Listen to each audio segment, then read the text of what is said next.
Good evening, friends. Welcome back. It's time for another episode of BigDenoPlays Some Random Game Live.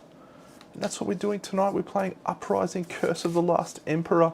A couple of great legends requested some playthroughs of this. It was actually very close to winning the poll that I did, but Too Many Bones won. And by the way, I made an egregious mistake in that playthrough, where I forgot that you have to spend dexterity for movement, playing too much Elder Scrolls. So that completely invalidated my win. But I've managed to justify it to myself by imagining that I just played on easy mode, get an extra training point or two. So yeah, it's fine. I also forgot to train my attack dice. But yeah, so yeah, we're going to play Uprising. I haven't got the new expansion. I'm not popular enough on the internet to justify giving me a copy of the new solo version of this game. I have 3 recorded playthroughs of this game that you can go and check out, including pretty much all the content I have. But with the new Kickstarter, I've bought Titans of the New Age, the solo expansion, and the big box for everything. So yeah, I'm pretty excited. I really like this game. I got to play it with my friend Whaley a few weekends ago when he came up here, and yeah, we really enjoyed it as a 2-player game. I think the new solo mode will be a positive for the game, for me anyway, in terms of its longevity, because I do see this as a better 2-player game as it stands than a solo game, but playing one singular faction with solo specific dedicated events, which is what the solo mode adds, will probably help how I feel, and will probably justify it for solo. That's what I'm hoping anyway. And if it doesn't pan out that way, then yeah, we're okay. So here's our view, first view anyway. So we've got the map here with our 2 factions set up, the capital, and 3. So we're playing on the intermediate mode now. This, I'm not sure about this, but it's a big game. There's even a whole other section up here which I can't fit on camera. I probably could, but then we get to the point where we're losing detail. So that's just sitting up there. You'll just have to trust me. I'll bring the hordes and the legions and what have you down into play down here. But yeah.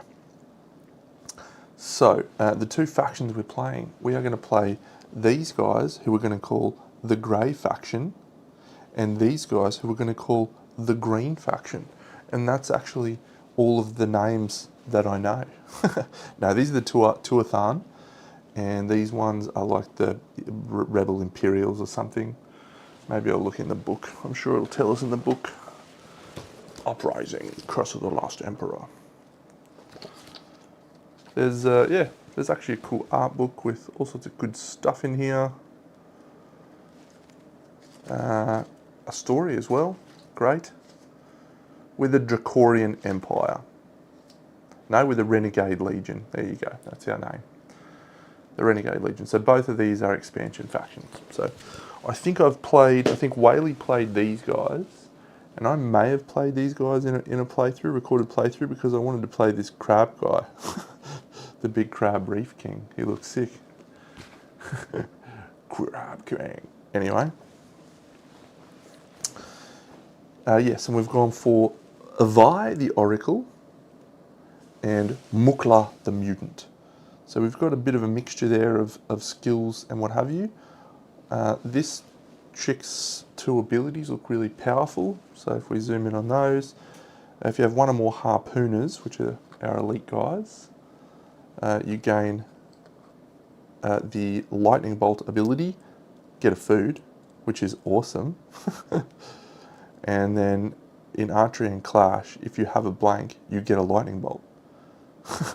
So I can just get free food, basically, every turn. Or, more importantly, use the other lightning bolt abilities, which are listed over on the board and so forth. Okay, so we have a few things we need to set up first. So we're going to shuffle this deck. We do need to reveal a Druid card. So I have shuffled the Druid cards, but we will do that now. So the Druid card that we have for this game to start us off is the Shapeshifter. Gain the resources shown on this hex. Okay, that seems fine and dandy. I'm going to put that here where it's easier for me to see it. The quests, I have shuffled out our quests, but again, we'll do it. So we have Willing to Fight. So that is a 1 or more to solve. That seems okay. I'm not going to do a full sort of teach in this. Oh, immediate Dark Wings above. Damn, that's annoying. That's a bad one. Oh, that requires 2. Oh, okay. So that looks like some challenging quests. And again, I'm going to put the quests like this so that I can read them better and you can read them better. And hopefully that'll work out okay. The items, I shuffled that before on camera. So we've got White's Druidwitcher Cursed Dice. Okay, interesting. So this one can only be used by Mukla the Mutant. This one can only be used by, I can be used by either of them, and that one can only be used by Mukla the Mutant as well. Interesting. Discard this to remove 1 activation token on any Legion or Hordes card. Well, that's awesome. I need to buy that. We will place an activation token on the Imperial Legions as it requested for this immediate effect, Dark Wings above. For every player, place 1 garrison on a hex with a garrison. So we have to put out 2 garrisons as well. Mr. Garrison. Let's do that. All right. And we will move to the build phase. We're going to deal out our event phase, first of all. And this, I think we will do, where are we going to do this? Because these are sideways, so.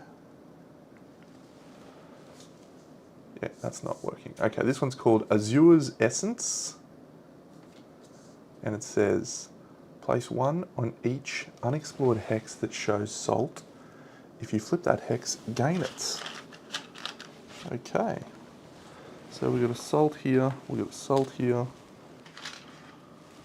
we've got a salt here, salt here, salt here. Excellent. If you flip that hex, gain it, place 1 Legion at threat 4 and its target on a sea tower. Place 1 Horde at threat 4 on any empty hex adjacent to a different sea tower. Place 1 curse on any hex with no X's if possible. Okay, so this, I feel like here, the Horde and the Legion is coming out with 2 activation tokens, but it's, who have we got? We've got the Assassin.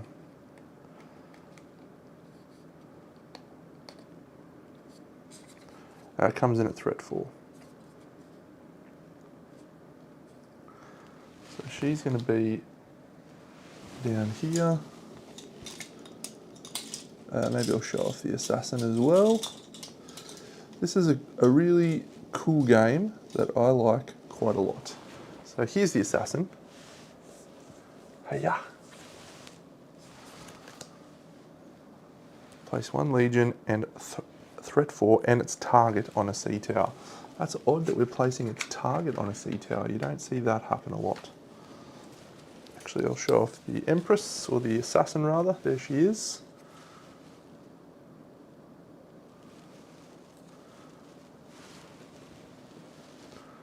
Okay, so she's got multiple activation tokens on her.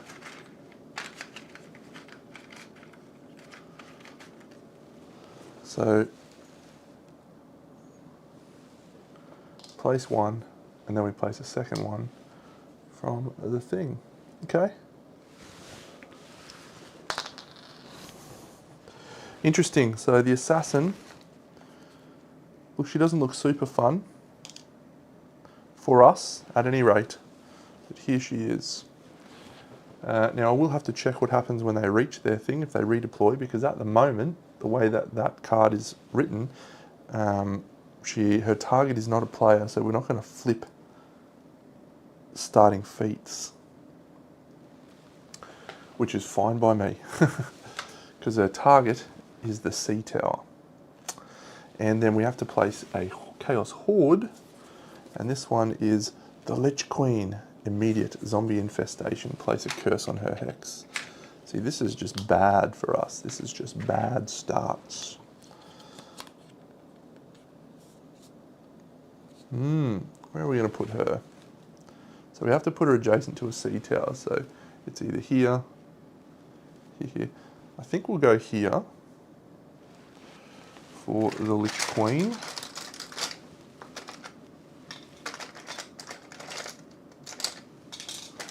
There's so many cool little plastic things. Here's the Lich Queen. Hiya! Awesome. So yeah, we'll go there, and that means we place out a curse on her hex, and that is fine. So Lich Queen here. Here's the Lich Queen's card as well. So every horde in play, including her, gains a threat. Well, that's good that we've only got one horde in play at the moment. Yep, all right. So that's where we find ourselves. Both of these have activation tokens. She has 2. Let's go and read about over here in the rulebook, activating hordes. Place a legion. Place its target on one faction's haven with the fewest units. Yep, so that's not going to happen. Unless this is worded very poorly. Unless this is worded poorly, it says place 1 legion at threat 4 and its target on a sea tower. No, that seems fine.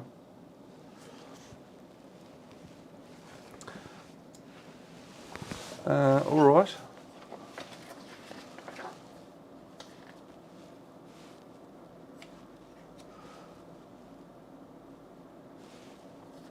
So when a legion activates a legion, closer to its target. If the target is here, retarget by placing it on another haven. Yep.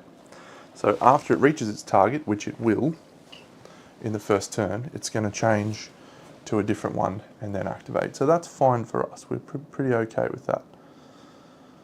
I'd still like to kill her in this first turn, if we can.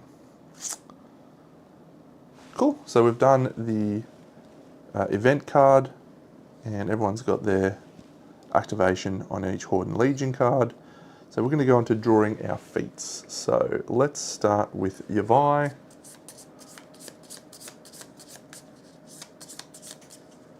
We have 1, 2. So our options are gain 1 white dice for every stone shell that were destroyed last round. That's nice. Choose 1 druid from the box and place it on this card. This is both now a druid and a feat. Any player may use this druid. Gee, that seems pretty powerful. I guess we would have to deal out 3 druids and then decide, and that would decide which our last ones are. Any player may use this druid. Okay, well let's do this so we know what we're dealing with. These are the 3 druids that are in play. So these are the 2 that I could choose from. You and your enemy ignore all skulls. The silence. Oh, ignore all skulls. Alright, I'm choosing that one because that's such a powerful ability with her thing. So that one goes to the bottom. And Yavai now has this druid ability. Actually, everyone has this druid ability. So we get a free druid ability. Cool. And Mukla the mutant. 1, 2.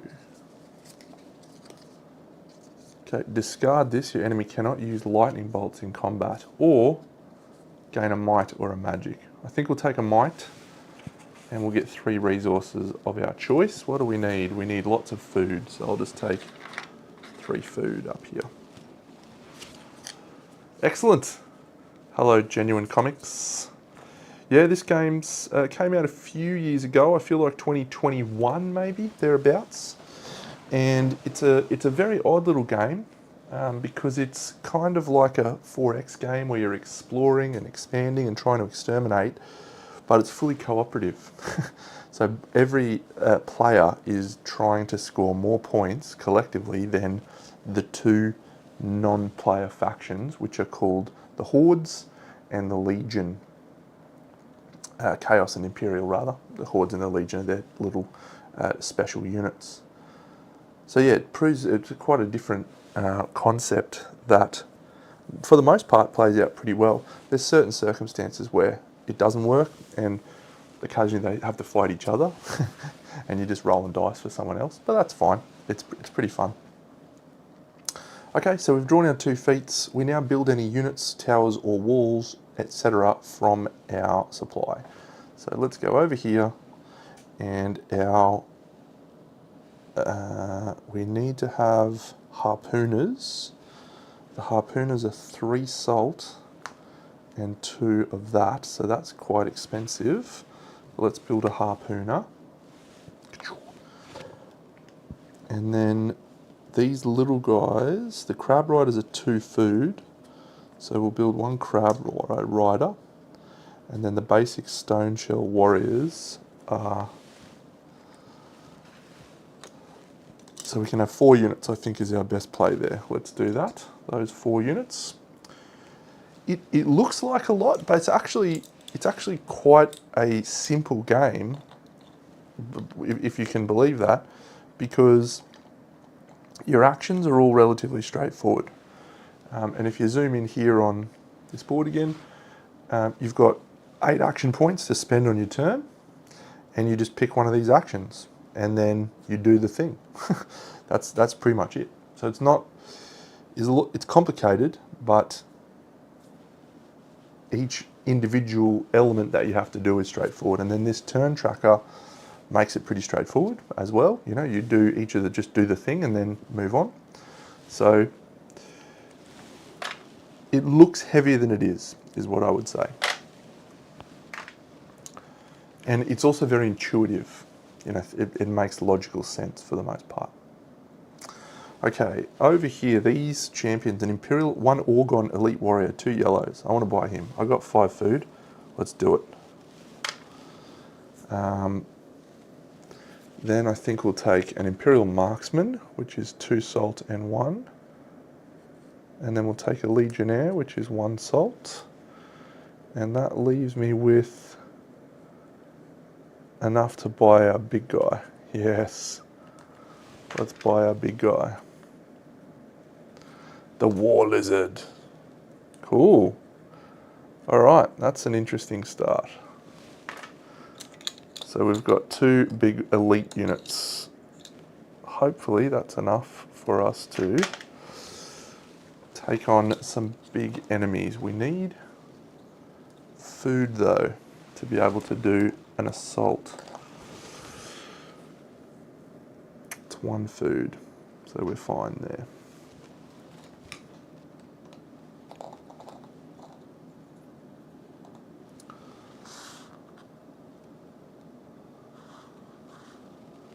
I think these guys start with a wall and a tower, don't they? Yeah. Okay. So we've finished the construction phase. These little guys have a wall and a tower on their city, which is nice.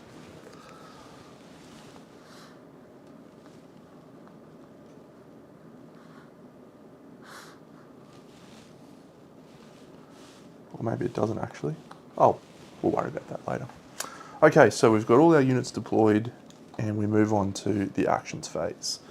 So I'm going to start with the grey faction as our start player.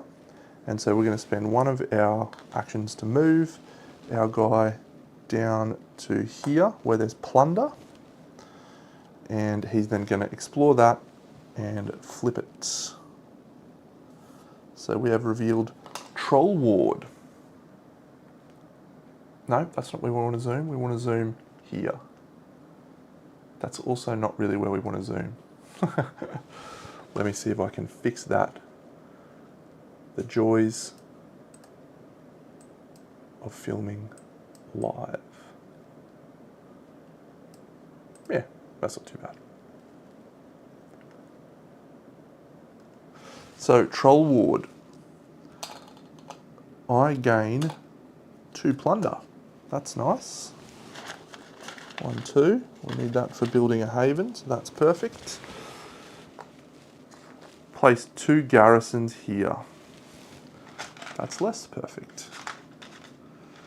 It actually is marketed as a solo game. The rules are quite clearly specifies that as a solo player you can play as many factions as you want.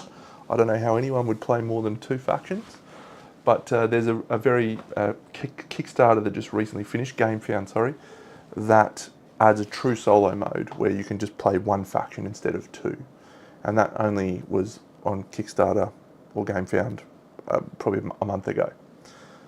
So yeah, this is it's got a dedicated solo mode coming, and this current solo mode is pretty good. So yeah. Alright, place 2 garrisons there. Place 1 activation on token on the Legion or Horde with the fewest number of activation tokens. Boo, Troll Ward, what are you doing to us? The Lich Queen coming at ya.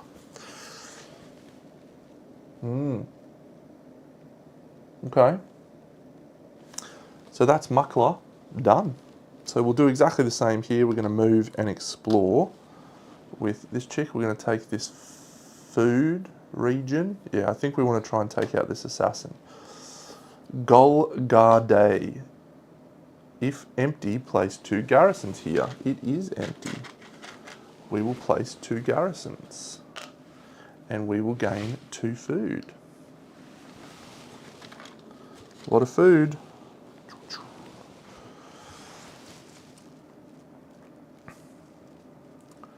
So that's it for her. So back up here with, which quest can I go? So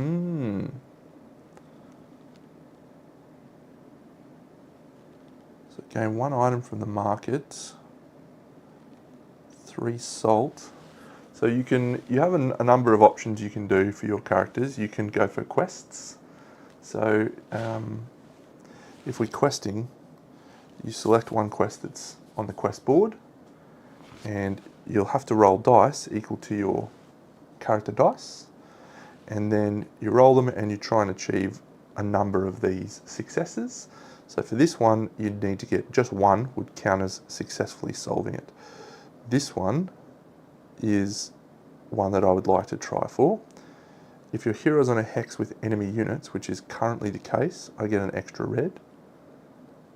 And we need to roll 3 skulls. Yep. So I think we're going to try this one with our Muckler, who's currently on the Troll Ward. So if we get 2 lightning bolts, we get no reward. If we get 1 shield, we can discard any items from the market. If we get 3 skulls, we get a victory point. But if we succeed in doing at least 1, then we're going to get a basic unit on each of our havens, which would be powerful, but we're not going to really be able to use that. I mean, I suppose we could wait. We could wait to do that and get an extra basic unit out. Yeah, maybe we'll wait for that. So instead, let's spend our 1 food to command our units onto this Troll Ward. So we're about to engage in our first combat of the game with Muckler. Boom, boom. So we're sending all the troops onto this. So we have a garrison that has 2 levels, and a garrison with 2 levels has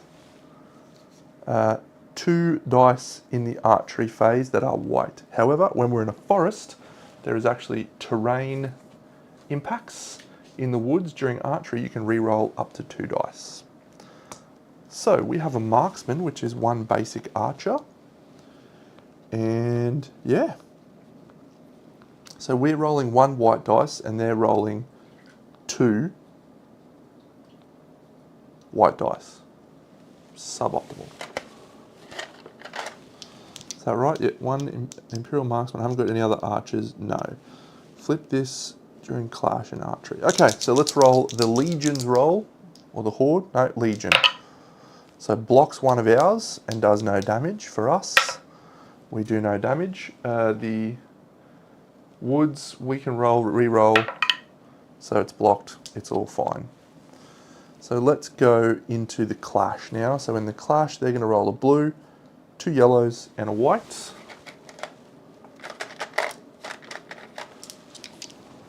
So this is their roll. So they get a skull and a shield, and nothing on the yellows. For us, we have the black dice of doom. 2 yellows. This is going to be a good result for us, I think. A blue and a white. And we have our feat ability, which is, you may reroll all dice of one colour. And that's not flipping either, so I can do that once per combat on your hero's hex. Nice. Flip is to change all your blues to show shields. So. Okay, so we've done 2 damage and blocked 1. And they've blocked 1 and done 1. So I'm going to use my reroll all yellow to see if I can get one more skull and finish it. Alright, so we defeat the Imperial Graveyard. We gain 1 per destroyed garrison and skeleton and place them back in the reserve. So we get 2 victory points. Go Muckler! Great stuff. And we're here on the Troll Ward. Seems good. If empty, place 2 garrisons here. If not, place 1 activation token. Done. So the Lich Queen's probably going to come chase us. That seems fine. I'm going to put a Haven there. Good combat for us. Good combat. We're going to do the same down here. So she is going to command.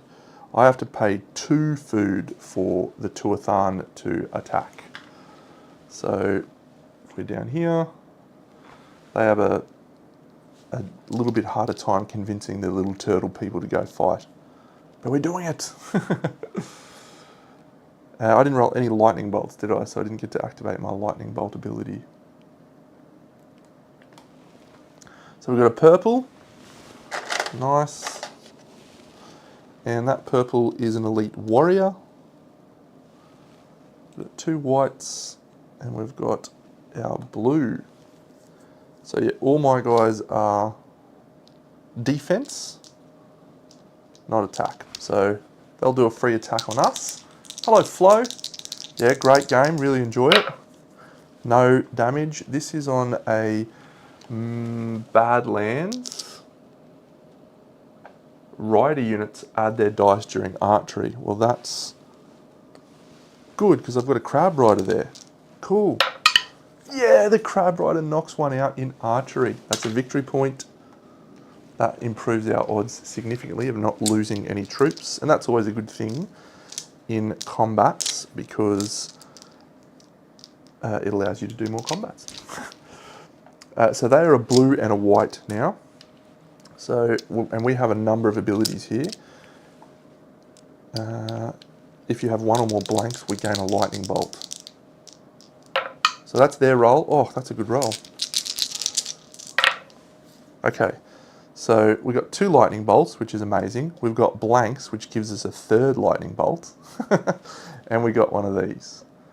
So, if I have 1 or more harpooners here, I do. You're right, I didn't do the quest action. I'm going to do it after I've built some things, some havens. Okay, so I can use a lightning bolt to block that shield. I will use this lightning bolt, first lightning bolt, to ignore that skull. I will use the second lightning bolt to ignore the other skull, and I'll use the third lightning bolt to get a food. So I've done the 1 and they've done no damage to me. So we get another victory point.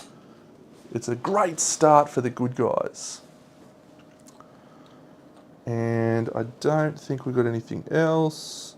Before damage once per harpooners, before damage on your hero's hex. So that's a druid, done. Okay, so we'll now go to here. We're going to place a haven. Oh, I need to pay 3 resources for that. Oh, 3. That is outrageous. Didn't factor that in. Alright, that's fine. Let's move onto this hex here and explore it. The Tombs of the Elder Kings. Oh, how good's that? So I'm happy with that direction of the impassable. So we gain the 1 plunder we need to build a haven. And I'm placing 2 skeletons there. I don't like that because that could turn them into a horde. And then draw 1 item and keep it even if you could not use it. How good is that? Move explore. We get Bottled Demon. Look at the cost of that. Oh, that is awesome. Pay 1 to gain a red once per round on your hero's hex during the archery phase. Oh, we've got a Bottled Demon. Very nice. So he's done. We don't have enough food to attack, but maybe we'll go here, explore. So we're haven, explore, yeah, okay. Because I don't think I want to let these guys here. We'll see. This one though, we have the option to move and explore. How much do I need to build a haven? I need 2 to build a haven as well there. I haven't done a great job with my resources, really. That's fine, we'll move and explore in this one.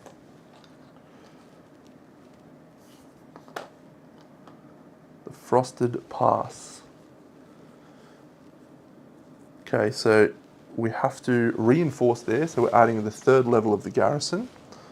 Not my favourite thing. And then place 2 garrisons on empty hexes with no stuff. I think I'm fine with that direction. Yep. So a couple of garrisons. Let's go here and here, I guess. And we gain the 2 plunder that we needed, which we're about to spend to build a haven. So explore, move, done. So we are going to build a haven here, paying the 3 we need, and that's going to go here. These little champions get a free wall and tower on their havens, which is nice.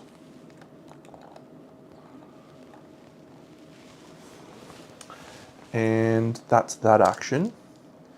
Here, I'm going to also build a haven, and that's going to be in that hex. So that's going to be here. Golgar die.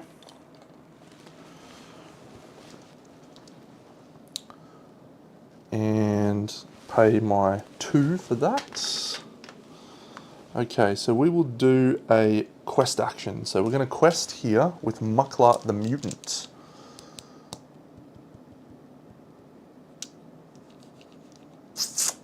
And yeah, we're going to do Willing to Fight, because that's going to get us some troops out on the board if we can succeed. We are rolling 2 reds, and we'll roll... so we need some whites, probably. 3 whites, because we want to try and roll a shield. And if you're on a hex with an enemy, you get an extra red. So we're rolling a lot of reds. Tremendous. Let's see if we can succeed at this quest. G'day, Tom. All right, we get the 3 skulls, which is a victory point, and we get 1 lightning bolt, which isn't enough to get the second one, but we did only need 1 for success. So we succeed at that quest. 1 victory point for Muckler. This quest gets discarded. I get to place a basic unit on each of my havens. 1, 1. And we get to place a basic unit down here. Let's put a basic crab rider. And discard this quest. Good work. Good work, quest guy. So the last, what are we going to do with that? We probably just... oh,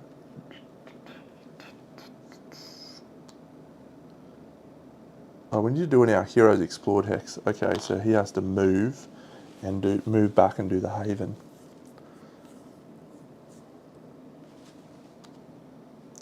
Alright, so we have to move back and do that haven. So that's fine. So at this point, we probably will do another quest. So let's try for this Imperial Spy, maybe. It's a fun little game, mate. Yeah, fun little game. Actually, we're not going to get that. That is a lot of stuff. If your hero's on a hex with any garrisons, we are.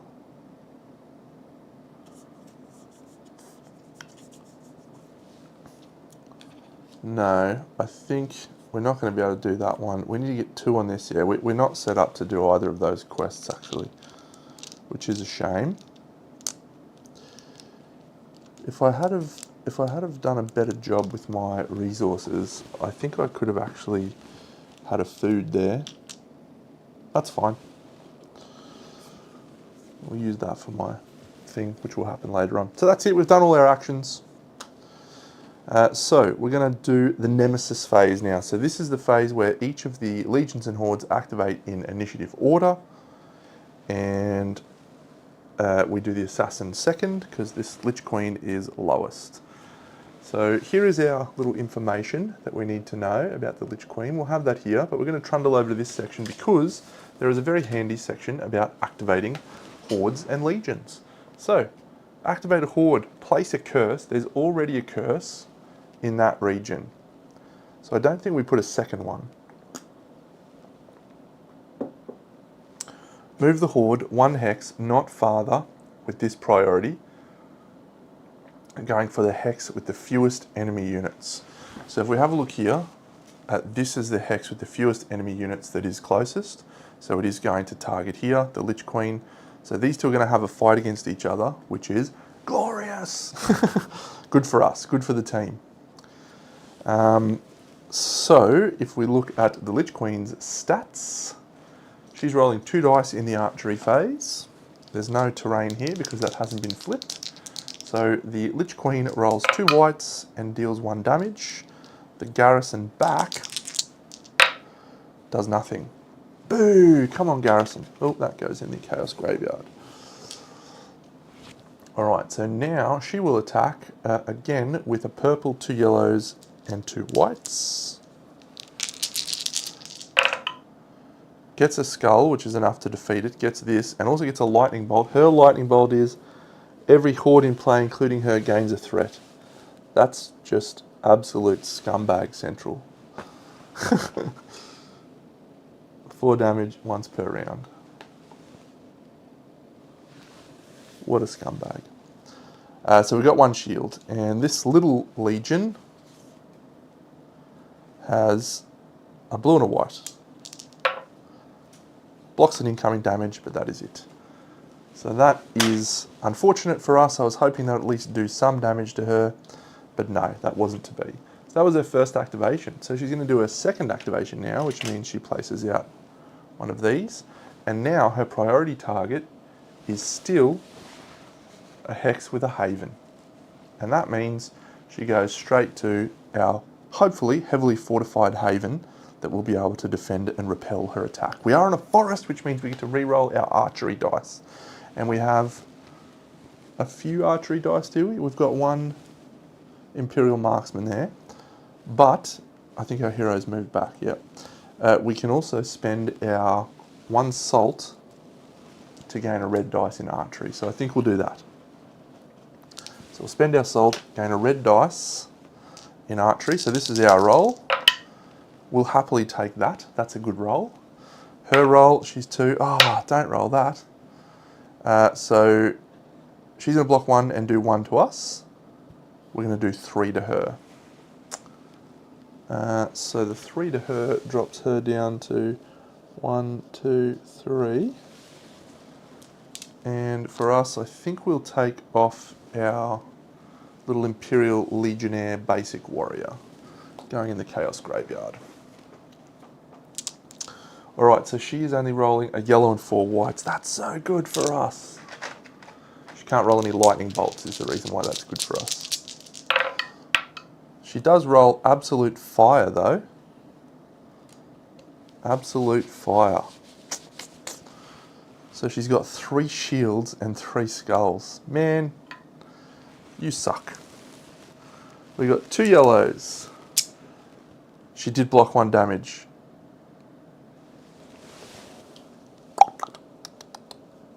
Very good. Alright, well I'm cancelling that roll then because she needs a purple. Good for us. Good for us. Yeah, that's way better.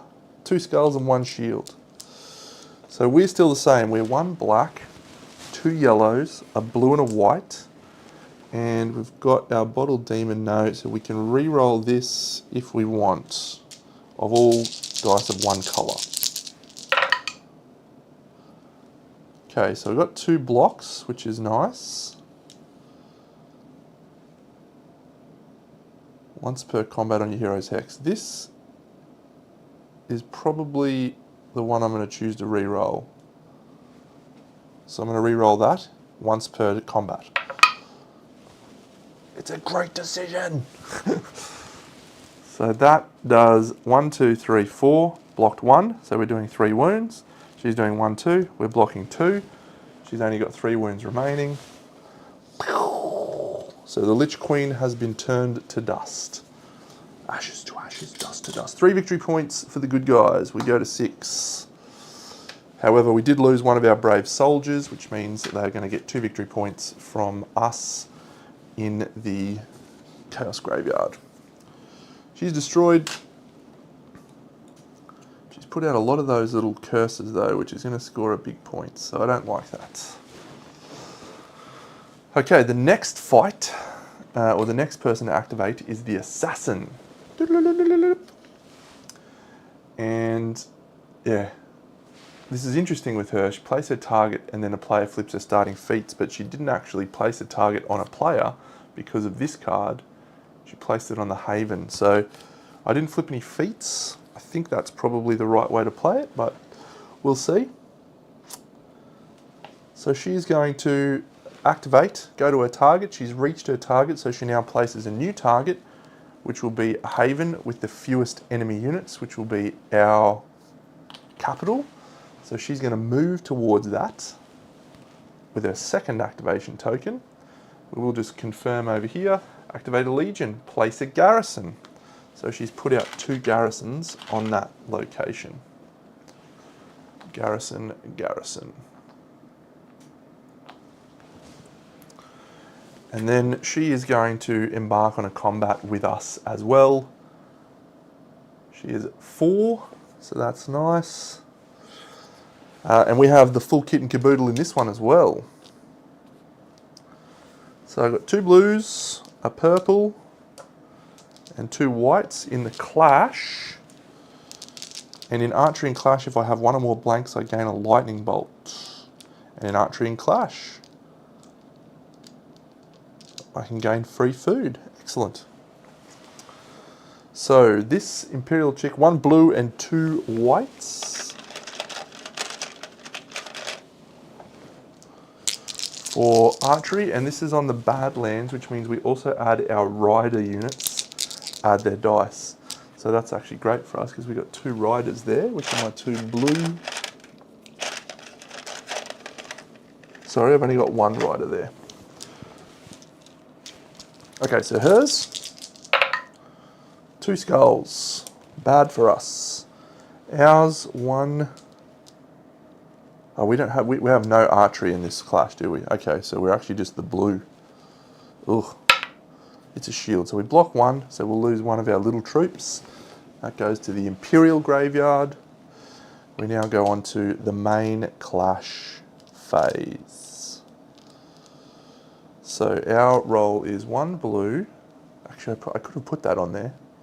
Yeah, I should put that one on there, not there. Okay, so I'm doing 1 damage. She didn't block any. So I've got 2 white, purple. She's got 1 blue, 1 red, 1 yellow, and 1 white. So we'll do her. Don't roll lightning bolts. That's bad. Her lightning bolt is 2 damage once per round. Oh, she gets 2 reds on Badlands and Archery as well. Oh, this is a bad spot for us to fight her. Such a bad spot. Only 1 extra, so we're going to lose our little guy. That's fine.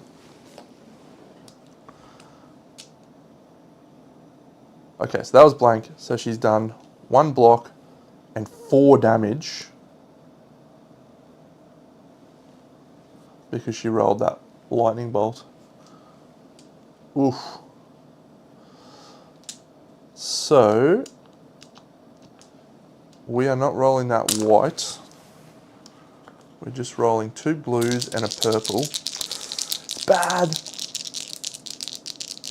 Don't ever want to fight her on the Badlands if you can help it, do you? Okay, 3 skulls is alright. So I'm going to lose all my guys, but I'm going to kill her in the same time. I didn't roll a lightning bolt. I didn't roll a blank. No, she's got a shield. I can't use any abilities here because I don't have a blank. Damn, so she's going to stay alive on 1.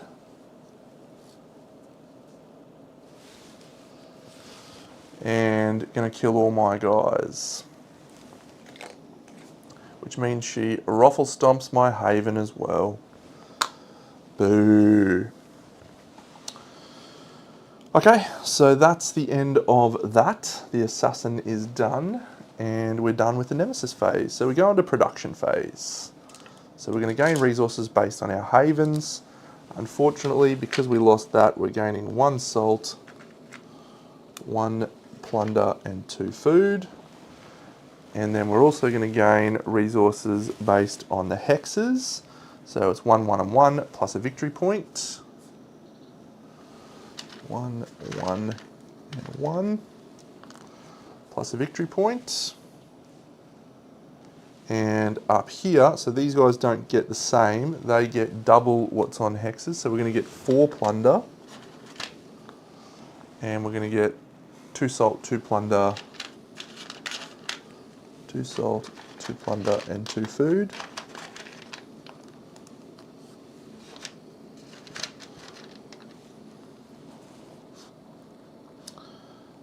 And 1 victory point. And that's it. Yeah. So resources based on your total havens. Gain the resources shown on your hex. Excellent.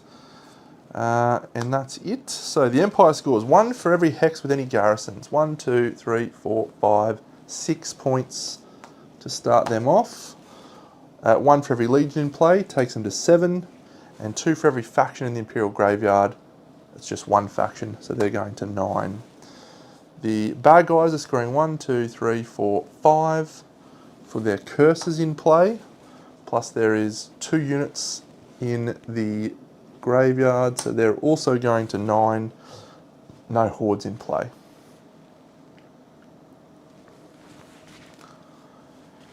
And return all units in the graveyard. We score 2 for each of our havens in play. So the Tuatha get 2, and I get up to 11 with the good guys. And that's it. We go back to the top, revealing our next Druid card, and we have the Deep Dweller. Place 1 of your units from any graveyard in any unexplored hex without enemy units. Interesting. So all these guys come back to my board. I need to get the Crab Man out. I need to get the big Crab King. I need to bring him out. I don't have enough salt. No!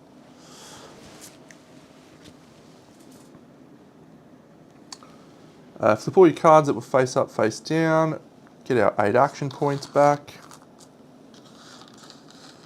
3 new items.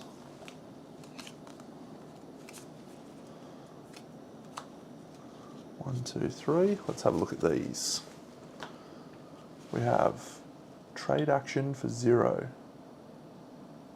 All heroes may trade resources and items. Fine. Discard this to place one of your units destroyed here in any of your havens. Excellent. Discard this to gain 1. Okay, so they're all fine. None of them are super compelling. Some new quests for us to look at.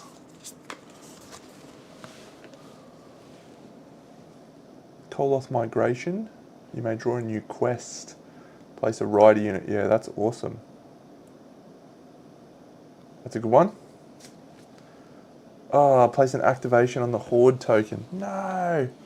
Stop giving them free activations. Place a curse on any empty hex. I hate curses. Hate them a lot. So we'll just put that out in the fog grave. It doesn't say empty hex without an X on it, so that's fine. And the last one is Hokwan Scouts. Cool. So there's 3 quests. So this might be a questing turn, I think, to try and get some points and get some quests happening.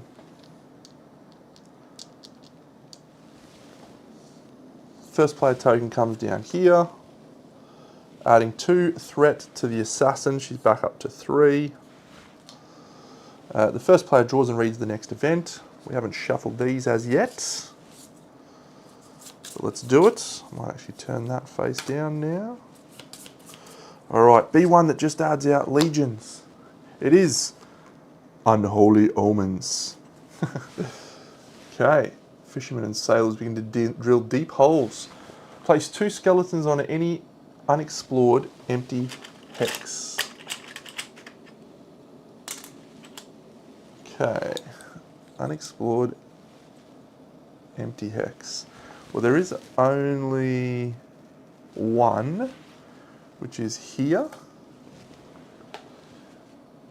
3 garrisons on hexes with no X's, empty if possible. So, can't be these ones. On a hex with no X's, empty if possible. Alright, so I'm going to place all 3 of these in that one with the skeletons. Because we get a choice of where this goes, and there's no empty hexes with no X's. So I'm going to place it on that skeletons here. So, and it's a level 3. So that'll engage a combat straight away. So we'll do that straight away. The skeletons don't fight in archery combat.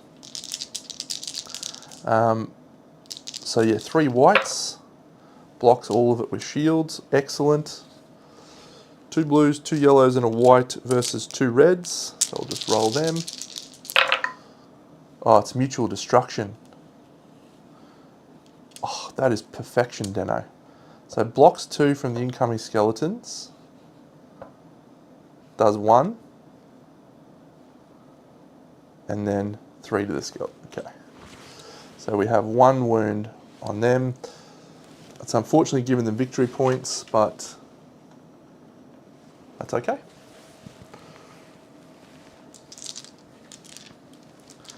We'll go back to this. Place 1 legion on threat 5 at the capital. Place 1 horde at threat 5 on an empty hex. So the horde gets an extra activation, which is rubbish. Who did we get? We got the bloodworm. This guy's massive. Absolute ridiculous. He's just all red dice. He's an animal. Threat 5 on an empty hex. Okay. The legion at threat 5 on the capital. The legion is the Mage Breaker. Oh, place her target. Remove 1 sea tower empty if possible. This is not going well.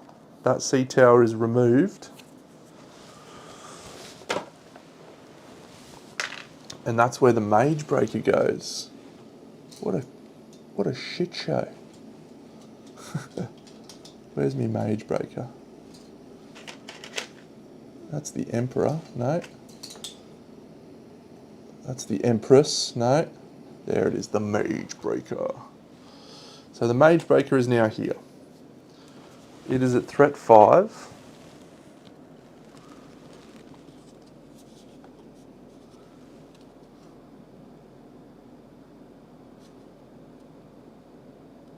Every time she retargets. Awful. So we're going to put her targets for the Mage Breaker, who is at 18.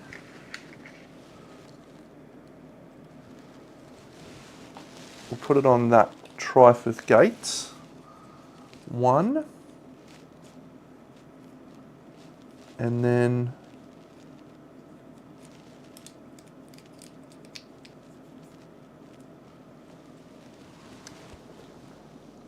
that's it. Flip 1 unexplored hex and resolve its effects. I'm going to flip this one. The Plains of Rune. Actually, I need to help down here, don't I? Forget I did that. I need to get salt. I'm going to do this one. So I can get me big... Or should I do... No, I'll do... Yeah, I'll do the sea tower. I'm going to flip this sea tower. And it is Dawn Guard. Remove any skeletons. Place 3 guys here. So I think...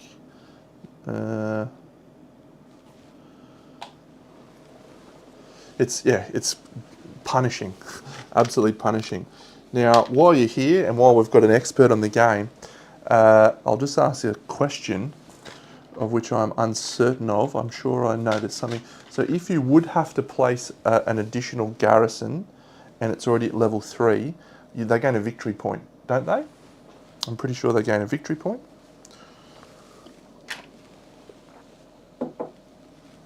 So yeah, tell me if I'm wrong. But that's where we find ourselves. It's a punishing start. But we're going to get our Crabman out, so that's good. Okay, so now we place 1 activation token on every Horde and Legion. So the blood, I've got to put the Bloodworm out. Oh my god. Place 1 curse on any hex with no X's. I did that. No, I didn't. Another curse. So many curses, Deno. Yep, cool. I thought that was the case. So we will place a curse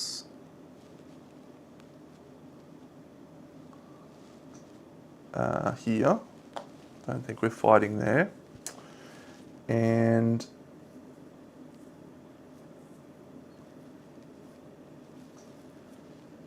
then the Bloodworm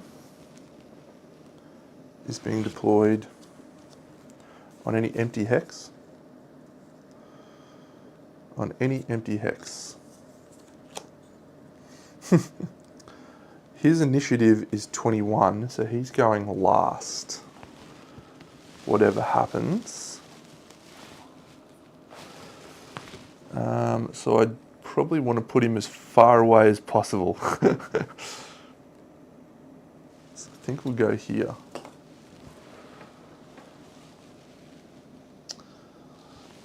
He is an absolute menace.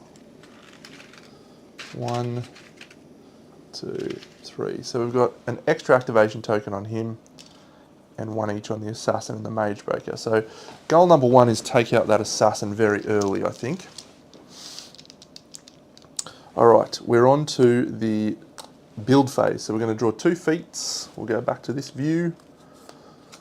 Okay, so I've got another thing. So I think probably we take leadership, don't we? Before, flip this to skip the archery round, sneak attack. Now I'll take the leadership because I think we're going to go heavily on quests in this turn, which means we get 3 resources. And we actually probably need food. Oh, we're getting 2 food and 1 salt.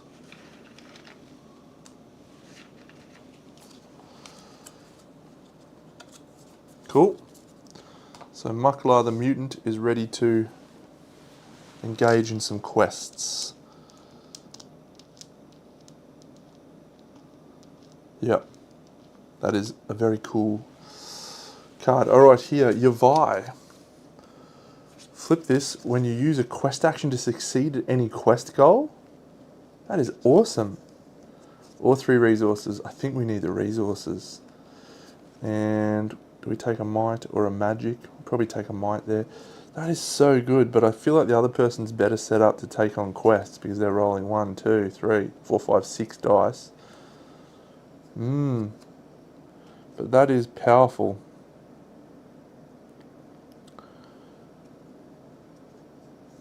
Yeah, maybe we'll go that. It's only a once per turn, but... So yeah, so flip this to succeed at any quest. Excellent. So it looks like we're going to do some quests. And we're going to build any walls, towers and units. So we're building the Reef King. The big man. Oh, that does not leave us a lot. Maybe I'm going back to that, so just so I can get extra resources.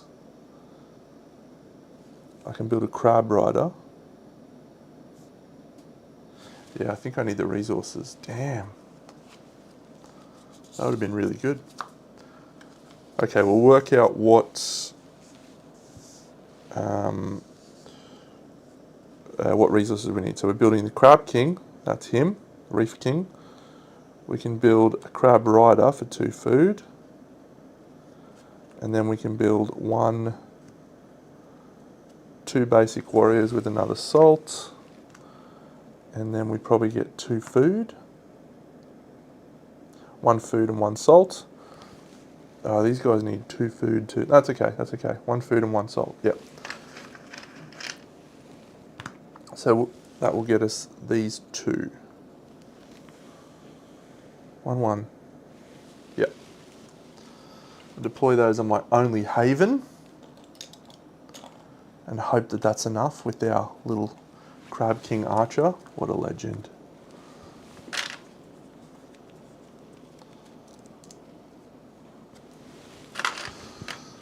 Up here, I have got plenty of resources. So we buy 1 lizard rider and elite rider. And I don't have that many resources, I guess. I just got a lot of plunder. That's fine. We'll put the lizard rider back there. Done and done. So we're on to the actions phase. So the Koloth migration, if you're on a Badlands hex, you get +1 red. So Yavai is currently on a Badlands hex. If your hero's on a Woods hex, excellent. Muckler is on a Woods hex. If your hero's on a hex with a curse for the Corrupted Druid, you can remove a curse. That's pretty awesome. Remove all activation tokens from 1 horde. Discard this quest. We need to get that one so we can get that bloodworm and stop him from moving. Gain 1 elephant for every skull you roll on this quest. Okay, so Yavai's first. We're going to try and quest. We're going to try and do a Koloth migration to get some food. We need the food to be able to attack the assassin, which is what we want to do. So she's rolling 1 red. She's on a Badlands hex, so she's rolling another red. She's got 1 purple, 2 blue, and then 1 other one of her choice, which I think will make a yellow.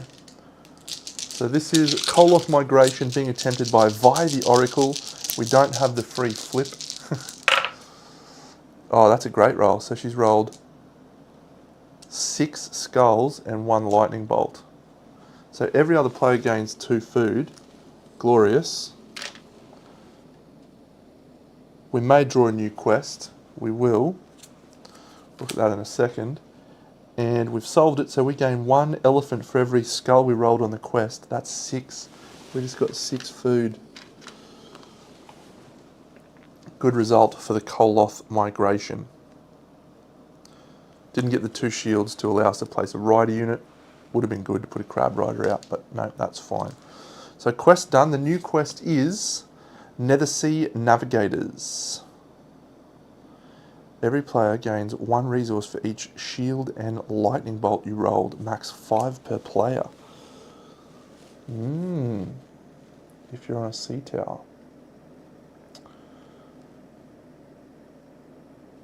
So I'm trying to decide if I take the fight to this mage breaker right now. I've got all of our best stuff. We don't have assault though. It would be good to get assault so I can use my bottled demon. Could just do a trade action to get the salt, I suppose.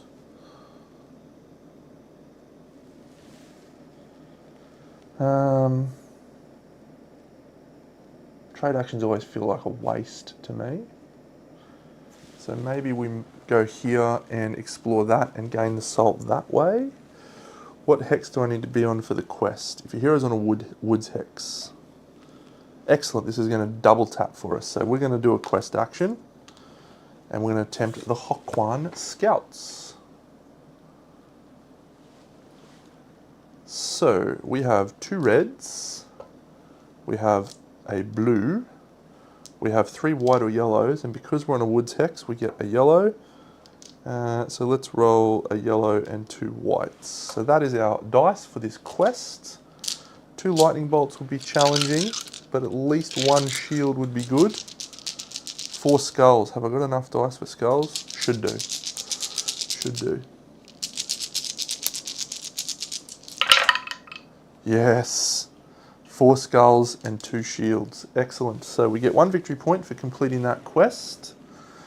And we can draw a new quest, which we will. So we'll look at that in a second. And flip any unexplored hex with no curse on it and resolve its effects. So I'm going to flip this one. And this one says, the Shriek of the Abyss. That one shouldn't be in there. That's fine, we'll play with an expert one. Gain 4 salt. Remove any garrisons here.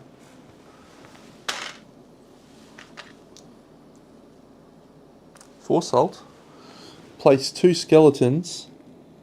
Move every horde to any adjacent hex. Alright. He's come back. 2 skeletons. Skeleton. And place a curse. Man, they've got like 500 curses. I'm running out of curses. That's never good when you're running out of curses. Okay, so that's done. So that quest is completed. And we have a new quest, which is Release the Kraken. So you can move curses around. Doesn't help us too much. Alright. So back here. So I think we take the fight to the assassin while we can. So let's play a command action. Costs us 2 food. And we're going to go in with all of our troops onto the assassin and see if we can have a fight. Oh no, she's still on a Badlands hex. Oh, I'm probably better off waiting, aren't I? Because her archery is just going to be punishing.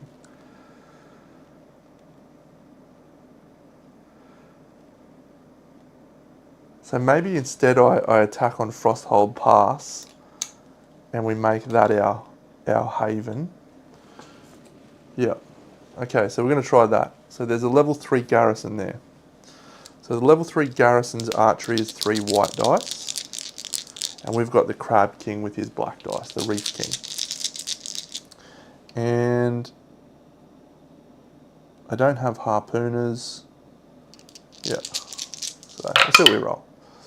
Okay, so they've blocked 1 of my attacks and done 2 in the archery phase, but I've done 2 back to them. So 1 of theirs dies, and I lose 2 little clowns, 2 little stone shells.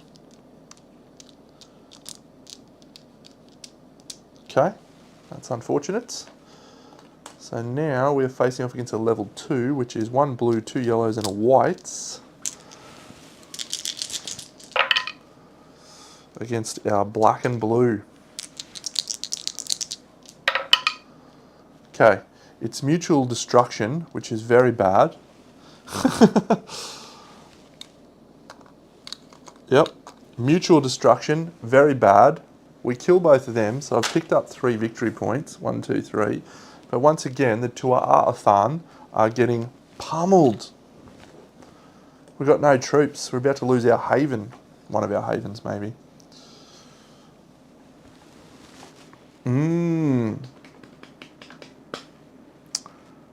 Okay. It is what it is. You can always explore, maybe, get some resources. Archery and clash. Didn't roll any blanks. Cool. So we'll stay where we are up there. No, let's take the fight to the Mage Breaker. Let's go. 1 elephant into the Mage Breaker. We'll bring everyone in. This guy's level 5, so this is a risk as well.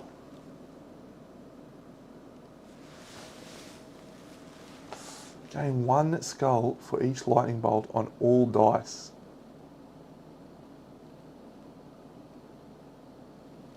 It's awful. That is awful.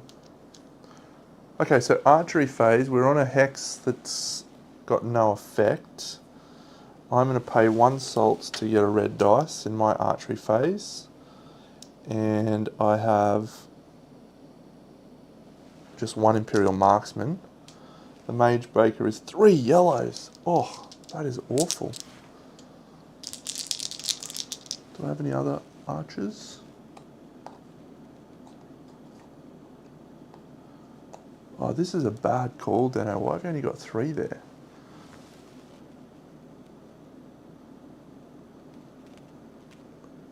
Actually, I'd put him here.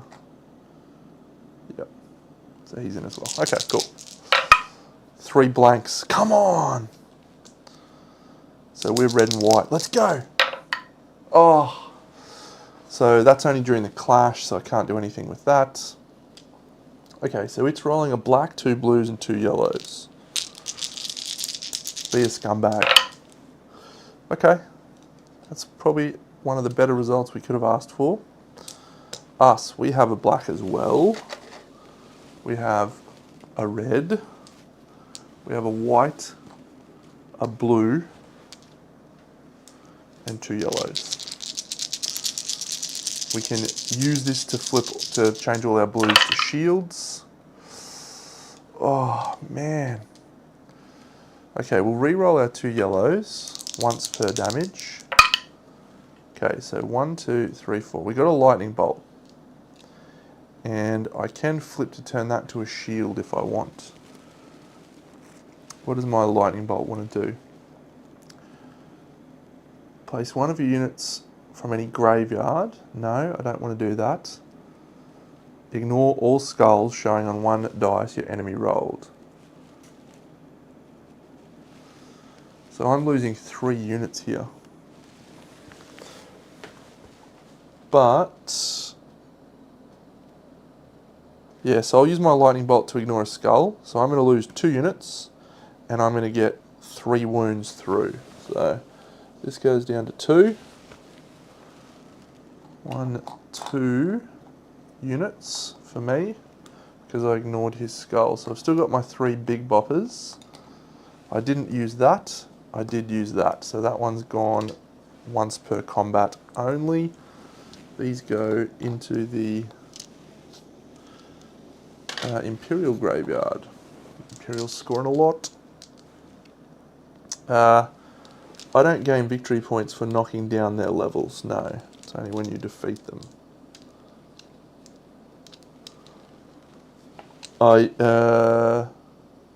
Is that for my lightning bolts? Oh, she is a shitlord. Alright. Oh, that's a tough call. I'll take my one with 2 yellows. It's not just on hers. Oh, wow. Punishing. Alright, we got a black and a red. That's us. And it has a white, a blue, and a black. So, be kind to us, dice. That is not kind. That is not what I would classify kind at this juncture. Okay, we've countered your kindness with some unkindness of our own. I can't do anything with my abilities, so it's just mutual destruction.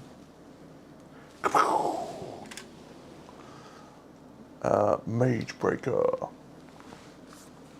Destroyed.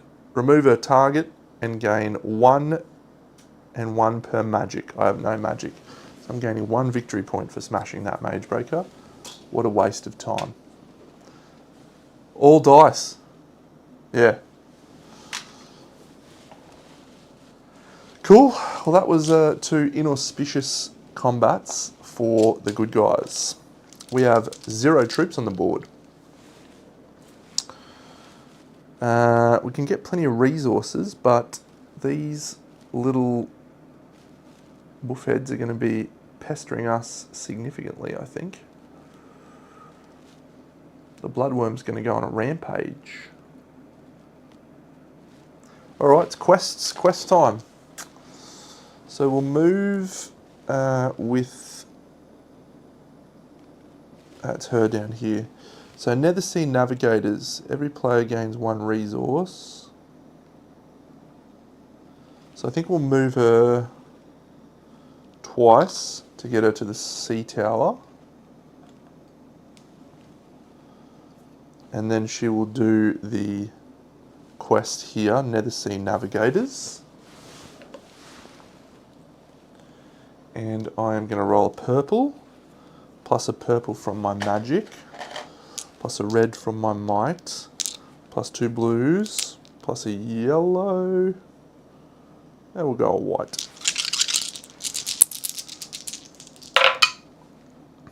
Okay, 1 lightning bolt is enough. You may discard any items from the market. I'm going to discard all 3 of them. See if we can get something good. 2, 3.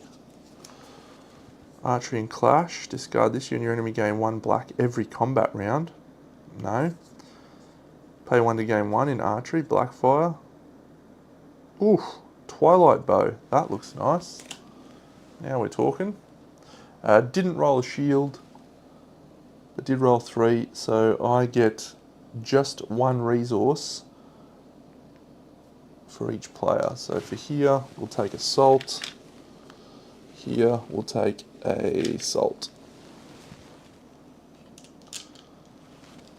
We cannot draw a new quest. So that one's done. No victory points on that one. Muckler. If your hero's on a hex with a curse. So we want to go for this corrupted druid. Probably. So we'll move to a hex with a curse, which will be this unexplored one. We're going to explore it as our next action. So we're going to gain that salt. Grim Fangs. Oh no, we're placing skeletons with other skeletons. 1 skeleton up here, 1 skeleton up here. And then we have to put 2 skeletons. I'm running out of little dudes. There we go, we'll take them. 2 skeletons here. So that's just awful as well. So here we are, and we'll attempt a quest next turn. We'll do a trade. We'll buy this Twilight Bow. And we'll flip it. So that's dying whatever happens. We'll flip it to destroy a skeleton straight away. She can use that because she has a might and it cost her 1 salt to buy that. Sorry, market, not trade. Market. We get a new one. Hidden Village. When you gain this, place any player's haven here. This is not a hex and cannot gain or target units. A hidden village. So does that mean they get extra resources? I think it does. I'd like to buy that. I can afford it. I'm going to buy that. Buy a hidden village. I'm going to put this guy's here. So that way we're at least going to get some resources next turn. We're going to replace that.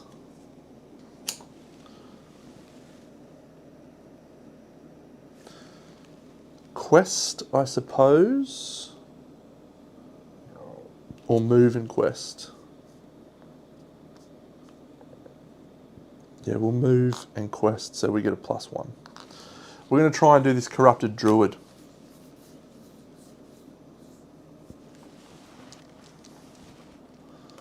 Try for this corrupted druid. So we get a purple. We have a purple. We have a red. We have 2 blues. We have a white. We need to roll pretty well here to do this. I'd like to see 3 lightning bolts. Oh, that's bad. We do get the shield, so we do solve the quest. We remove all activation tokens from 1 horde. So we're going to remove more from the bloodworm. Done. We may draw a new quest. Done. Druidic Prophetess. So unfortunately the Tuatha are done. We'll do a quest here. Druidic Prophetess. Yes, we definitely want to do this.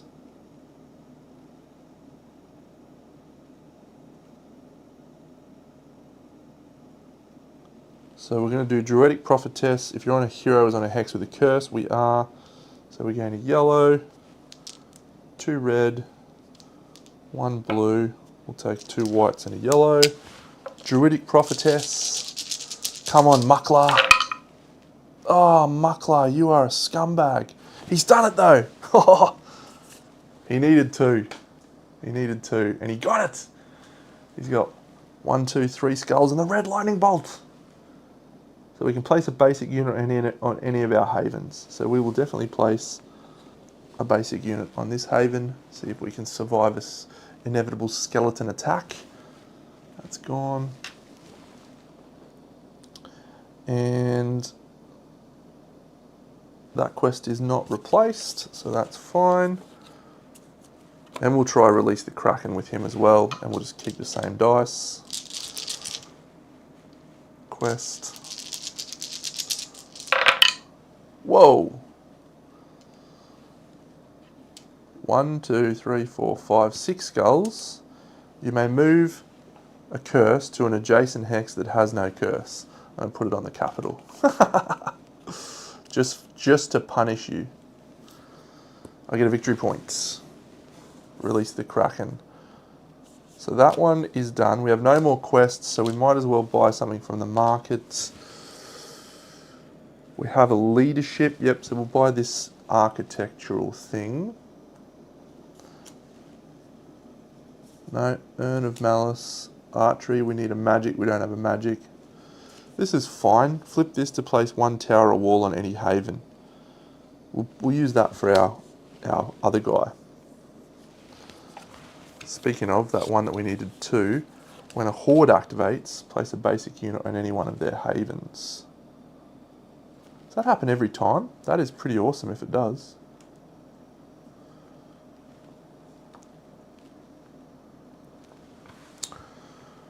Alright, so that's the end of the action phase. These are going away. Yeah, it's going to be punishing now. We're going to need, we've got to get green some victory points. We're going to fall very far behind here. So we're going to have, grey's fine. Grey is going to win the game, no problems. We got resources out the wazoo. Speaking of, I need to spend 2 salt. But yeah, we need to get green some points at least. Activate legions and hordes for each activation token on them. The assassin's coming in. It's wiping out our haven. And then it's going to redeploy that over there. It placed a garrison where it activates, which is here. And that's it. And the bloodworm is not doing anything because we popped it. in the face. Gain resources based on your total havens. So we're going to gain 2 plunder. Oh, I actually should have... No, I didn't have a free hex. We're going to gain 6 plunder, 2 food and 2 salts. Up here. Down here we're gaining 1, 1 and 2.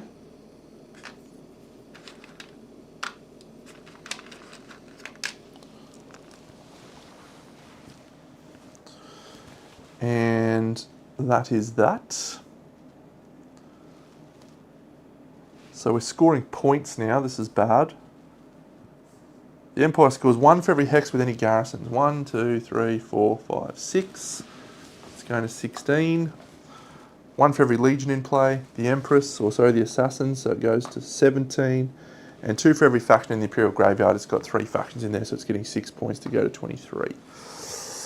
The Hordes, 1, 2, 3, 4, 5, 6, 7, 8. Has it got 8 curses? It's got 8 curses, so it scores 8 points for them to go to 17. It does have a Horde in play, so it goes to 18, but it doesn't have anyone in the Imperial Graveyard this turn. Couldn't muster up a single kill. Unlucky. Return all units from the graveyard to the reserve. Bang, bang, bang. Bang, bang. The little Reef King. You need to lift your game, Reef King. That was a very poor performance from you and your archery efforts. Players scored 2 for each of their havens in play. I'm going to give myself 2 points for the haven in play here, because it is on a hidden village, which is nice. I've got no special hexes and I've got no resources. My other one's scoring 4 to go to 18, plus 1 for that hex there. So if we get out 1 more haven, we're probably in good shape. This will be the last round. So we're going to reveal our last Druid card, which is the Watcher. You may reroll any of your Denieth dice that do not show lightning bolts. Fine. All of our face down cards flip up. All of our action points come back. 3 new items. 1, 2, 3. The Ghost Stone. Get a leadership. Okay. Rune Stones. Pay 2 resources to add 1 skull, shield, or lightning bolt to any player's roll outside of combat. Cool. Nobu's Mask. When you use the quest action, you may reroll yellow and whites once.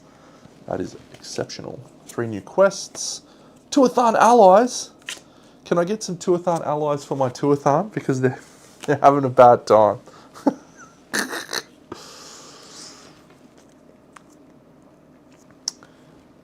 Cool. First play tokens back up here, and we're on to this event. We'll shuffle this deck. All right, what do we got? Imperial Inspection. All right. Discard 2 quests. Ignore any rules and do not replace them this chapter. Well, that's rubbish.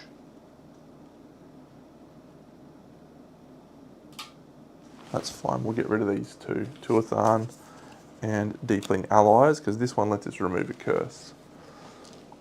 Place 1 skeleton with other skeletons. Fortunately for us, there is a hex with a single skeleton, and that's the one thanks to our bow, so we're going to use that. And then 2 legions at threat 5 on the capital. Alright, so the first legion will be the Executioner. Every player places 1 elite unit from play or the reserve into their graveyard. 1, 1. Into the Imperial Graveyard. So the Executioner, here she is. She's on the capital. And she is having a target be the haven with the least units, so that'll have to be one of those ones as well.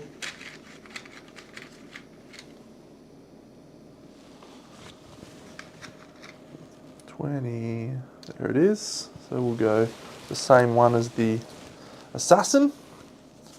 She's at threat 5. Oh, I have to add 3 to... Oh yeah. So the assassin 1, 2 goes to 5, and the bloodworm goes to 7. Bang. Bang. I'm going to give green... This might not be right, but this bow does say destroy a skeleton, which gets you a victory point. So that's actually pretty good, the Twilight bow. Yeah, I like that a lot. Alright, the second Imperial Legion is the Imperial Guard. Place 1 garrison on every hex with a garrison. 12. We'll put it on the same one. The Imperial Guard. There he is. Also on the central hex. We have to activate the person with the highest initiative, which is actually the Executioner. And we're placing out some garrisons.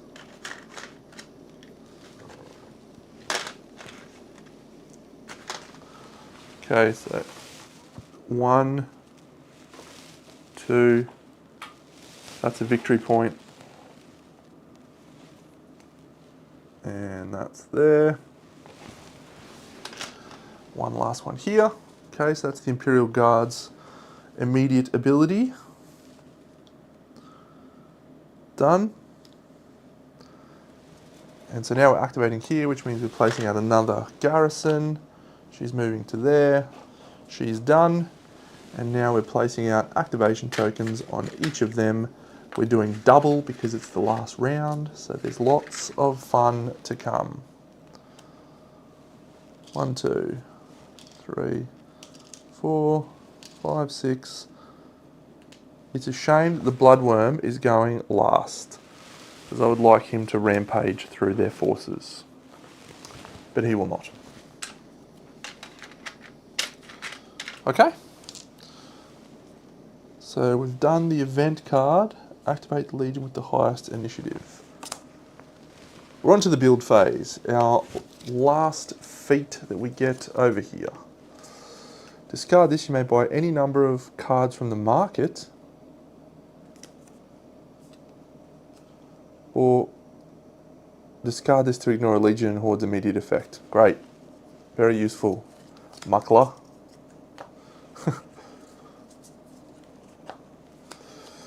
So it's leadership. Flip this to double your shields this round. Haven't rolled a lot of shields. We need resources. So once again, we are taking that purely on the basis of getting resources. And we need that for a plunder and salt. We'll just get another plunder and another salt. Yuck. That's all right. We have no haven on the board. So when we deploy, what happens when you have no haven? You just deploy on an unexplored hex, I think. If you have no haven, choose one explored empty hex.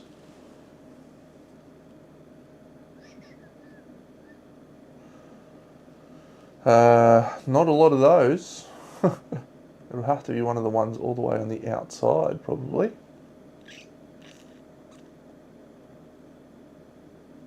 Nowhere else is unexplored. So I think I'm just building 3 of them because I have 6 food, and then 1 and 1 of them, which is 5 units with her. We need to activate somewhere where we can win. I think we need to take back our hometown. In my hometown, my hometown. So we're going to go there with all of them. Hopefully go there and then try and build a haven, I guess. We need some resources. Gonna have to get some resources from our friends, I think. Yes, so let's go with the war lizard. An Imperial Rider.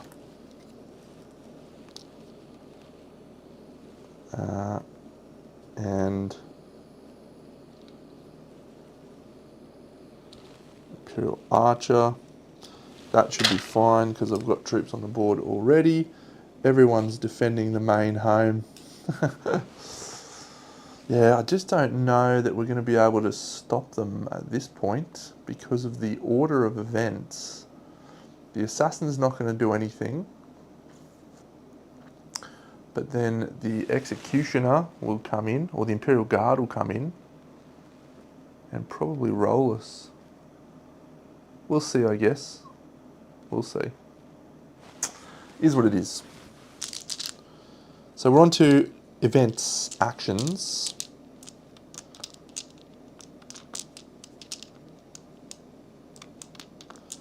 So I'm going to move with Yavai. Move to go down here to this unexplored hex and flip it. We're going to gain some food. Kayushi's Tavern. That's not good enough. Take one quest action with +1 blue dice. Okay, gain 1 food. I guess we'll take this quest action. I don't really want to take that quest action. And we're reinforcing there. I needed more food than that. Awful.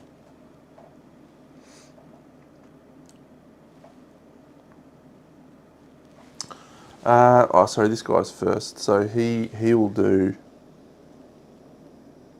I want to try and build a haven, I guess.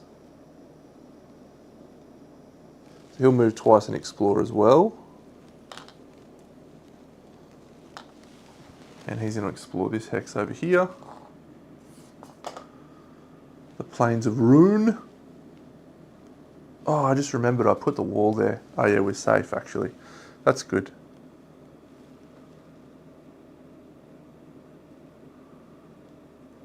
That's good. Oh no, we have to reinforce there. We're putting a skeleton down, which means we're getting a horde. No! The False Messiah. Place the False Messiah in the haven with the most units. So when you're placing a horde, using the current event, we place it out at threat 5. He doesn't come with a activation token, does he? So we've got the False Messiah. And he comes down on our... with the most units. Yep.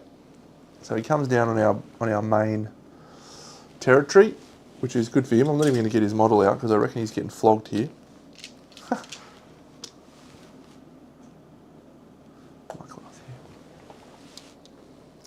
So in the archery phase, I have a single marksman. Yes, but I don't have assault to spend, but I can spend 2 plunder as assault, which I will, to gain a red dice in the archery phase. So that's my archery phase. I've also got a tower, which gets me another white dice in the archery phase.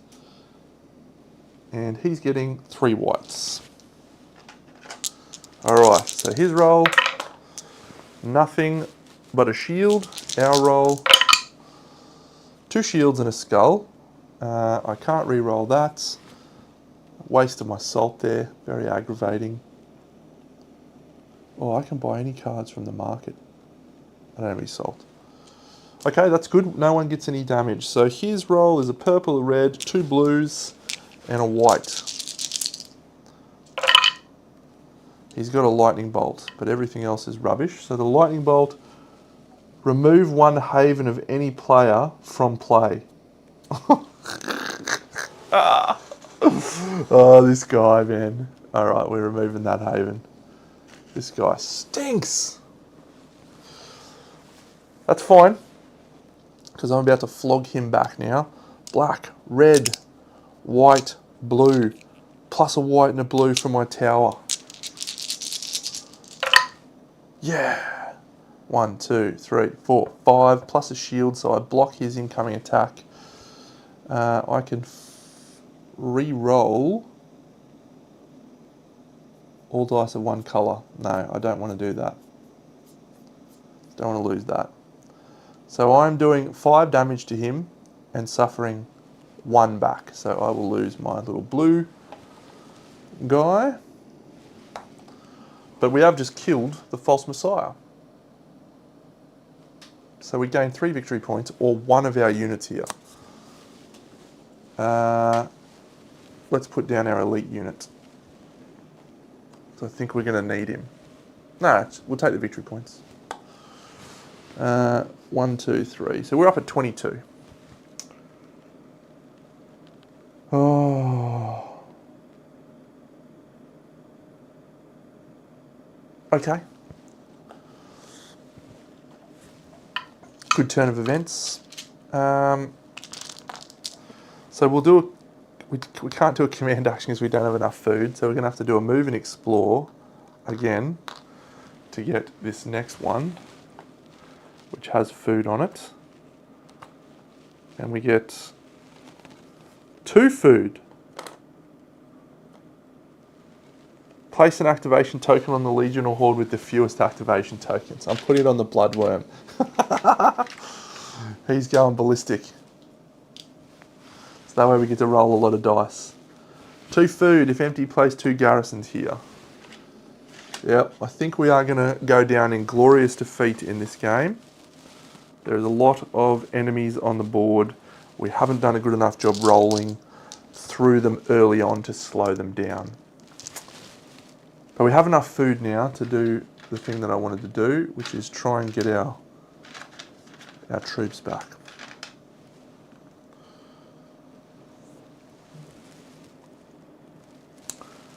Alright, well, that's pretty much it for her. She's doing not a lot else. She just needs to take this place back and get our hometown back.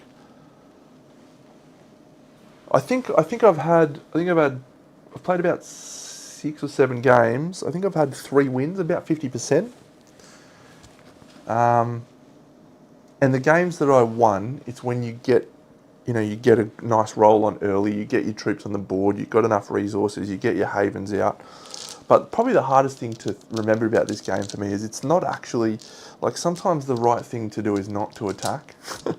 I just love rolling dice and smashing things, which is so bad because in this game you're usually better off waiting and having defenses and what have you. It's an interesting game. It's a point scoring game. That's the thing. It's as much as it looks like it's a crazy explorations and what have you. It's a point scoring game. So, okay, let's do up here. So I think we want to. I can put out a haven now, can't I? No, I can't put a haven on a hex with a curse. Is that curse there? Yes, there was, I think.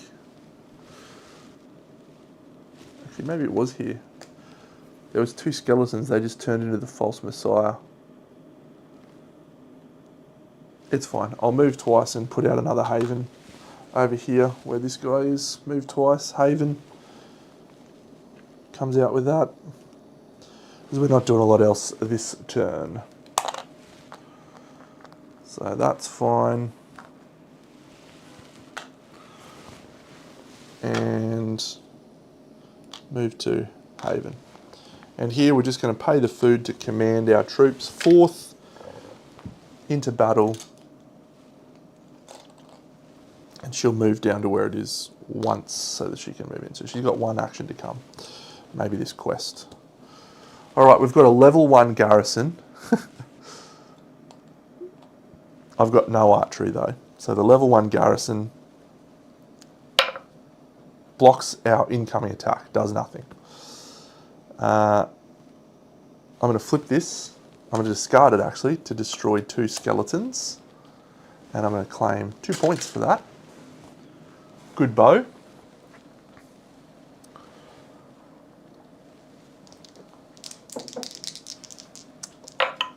One skull against us. We got 3 blues and 2 whites. 3 skulls against them. I can gain a lightning bolt because I have 1 or more blanks. And I can gain the resources shown on this hex. Does that help? It lets me put a haven out. Yeah, let's do that. We'll gain the resources shown on this hex. And then as our last action, we'll put a haven. So we're going to lose him there. And then as my last action, I'm putting out a haven. And then I'm going to flip this to put out a wall and a tower on it. Yeah. It's probably the best possible outcome. So that goes, but we get that and that.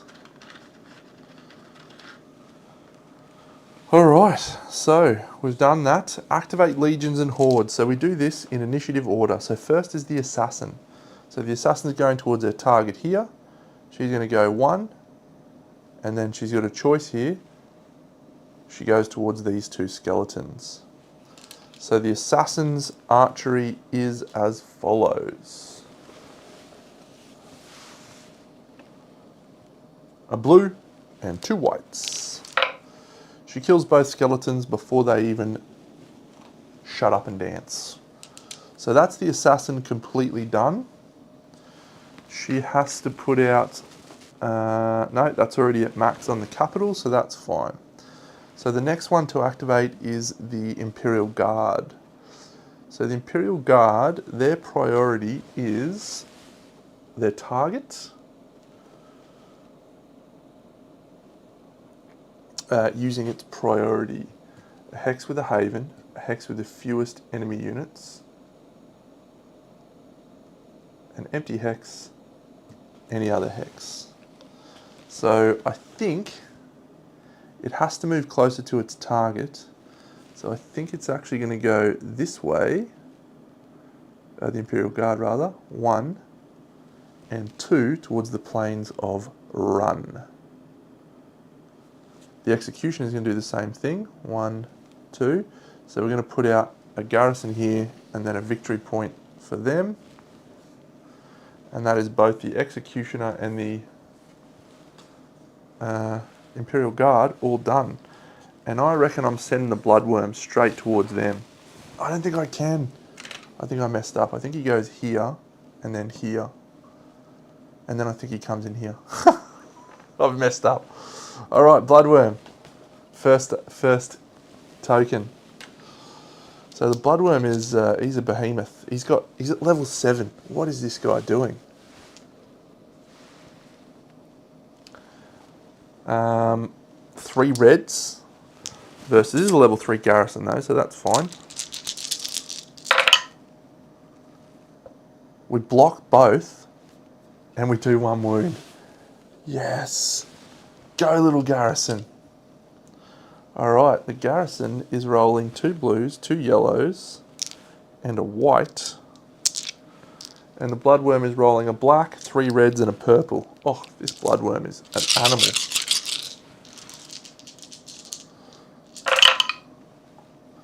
Okay, the bloodworm has annihilated, but hasn't rolled a lightning bolt. Fortunately, we've done 3 damage back to it and he's blocked none. That is great work, little garrison. 1, 2, 3. Come on, little garrison. All right, he's been destroyed by chaos. The bloodworm is coming in to activate again. And he's going to again prioritize this hex here.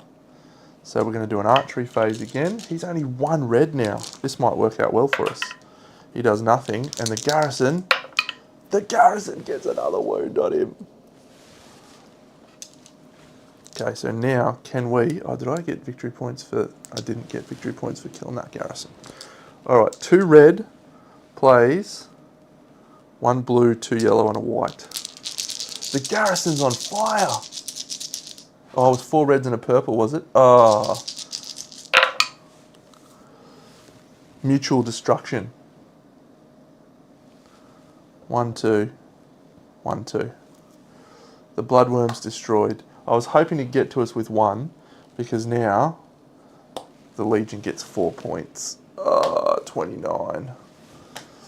That's awful outcome. Legion, you rolled too well.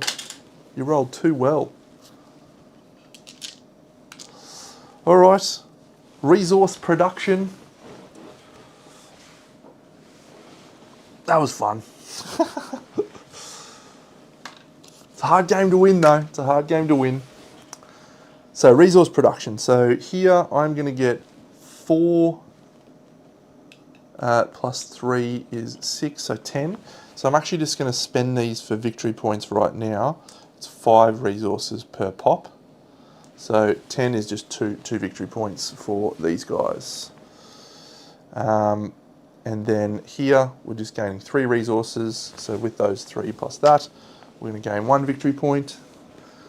And then the Empire scoring. So 1, 2, 3, 4, 5 victory points for hexes goes to 34. And there's 2 legions, 3 legions in play, so they're going to 37.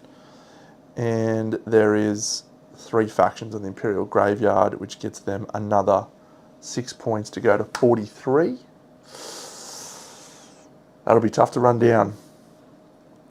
Chaos is getting 8 points for curses to go to 26. Plus, there's no hordes in play, and there's 2 factions in the graveyard, so it's going to go to 30. Good work. We get 4 points for havens in play to 28. We get 1 for special hexes, and we get 4 for havens in play to go to 19, and 1 for special hexes 20. It's a shellacking. We couldn't even beat the dirty chaos. Oh, but there you go. That's Uprising. So that was a request from the wonderful people on my YouTube channel.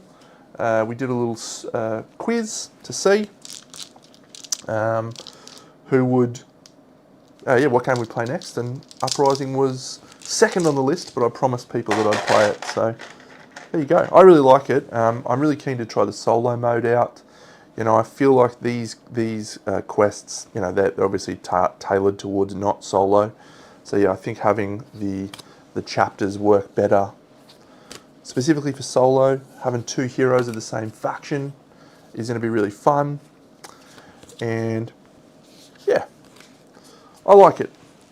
I would definitely recommend, if you are playing for the first time, playing on easy mode to just learn the game. There is an easy mode here in your setup, which is, you get 6 resources to start and no curses, and just the 3 garrisons in the capital. It gives you a much better chance of not getting rolled on very quickly, very early. And that's the part of the game that's what you basically got to do, is be able to not get rolled over quickly, because they score points by having units on the board. And as you can see, when they have units on the board, it's very hard for you to run them down. If you have havens out on the board and you've managed to stop them from getting extra garrisons and extra bits and bobs, then it tends to get a lot easier. Anyway, so what we're going to do now, that took about 2 hours. So that's good. No, thanks, Flo. Appreciate your commentary and picking up on those rules mistakes. It's always good to have someone who knows what they're talking about watching the games. I'm actually gonna try and set up Andromeda's Edge on camera and see how that looks So we're going to do that now, but there's a fair bit of packing up in this involved right now. So whilst we're packing up, I might talk about my experience with the Old King's Crown the other night.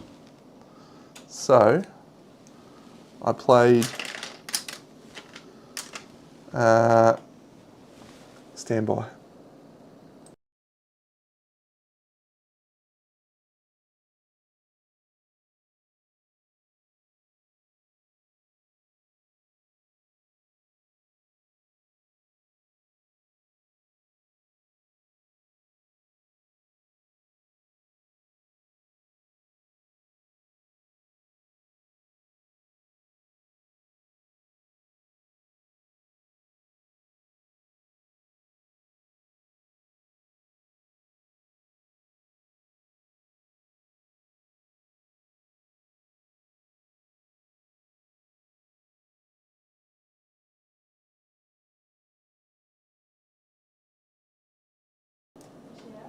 No. So I played the Old King's Crown at 4 on Tuesday, which was good, and played it at 2 on Saturday, which was good. Surprisingly, the 2-player version of that game is actually very sharp. I didn't expect it to be as enjoyable as it was at 2, because you have more time to pick up what your opponent's doing. You're not trying to read a whole board state. You're just looking at the board and going, okay, I know what cards you've played. You've got one discard pile that you're reviewing and trying to understand. So I got shellacked in the 2-player game, but it was really, really good. So my my challenge that I'm finding now is where to place that in my games of the year, because it's very good. It's very good, but I'm not sure how much of my feelings are based on it being new. But I do think it is probably going to end up in the top 5. The Old King's Crown, the top 5. I would not have picked that, actually. Yeah, it's just really good. It's really, really good. And multiplayer was sensational. The 4-player game, the scores were great. We had one, I won. I was playing the purple guys, the Gathering. I won. I finished on 14 points. We had Koki playing the Uprising on 12. Darren playing the Clans on 13. And then Tobes playing the Nobility, scoring 1. Oh, that was a good one. We scored 1. Yeah, that was nice.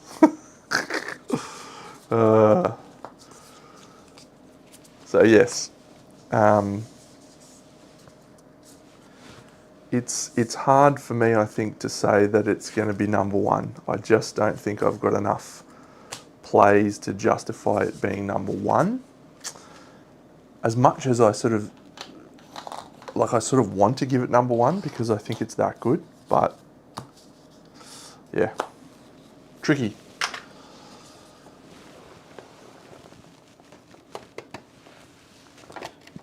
And it's definitely one of those games that rewards repeat plays. You know, when you have a dedicated group that's willing to put in the time, understand the nuance, you know, have those experiences where you have one guy score 1. You know, he didn't leverage his faction at all. At all. So that's not my fault. It's not my responsibility to leverage your faction for you, mate. But Koki and I have played one game. I've obviously played a lot of games. And then Tobes is trying to learn the game. So it's a lot. It's a lot. I've done my pub meeple rankings. I'll load it up now so you can So you can have a look maybe. I think it's here. Pub Meeple. Let me check.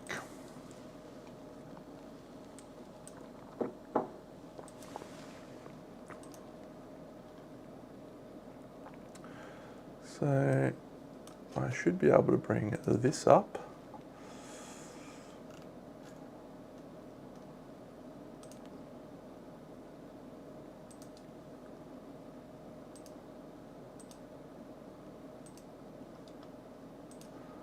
All right. We'll put that behind my face. I'm still here. Hello. So yeah, this is the 2025 list of played games that I ranked. And wait, how do I get the result? I did that already, didn't I? Rankings.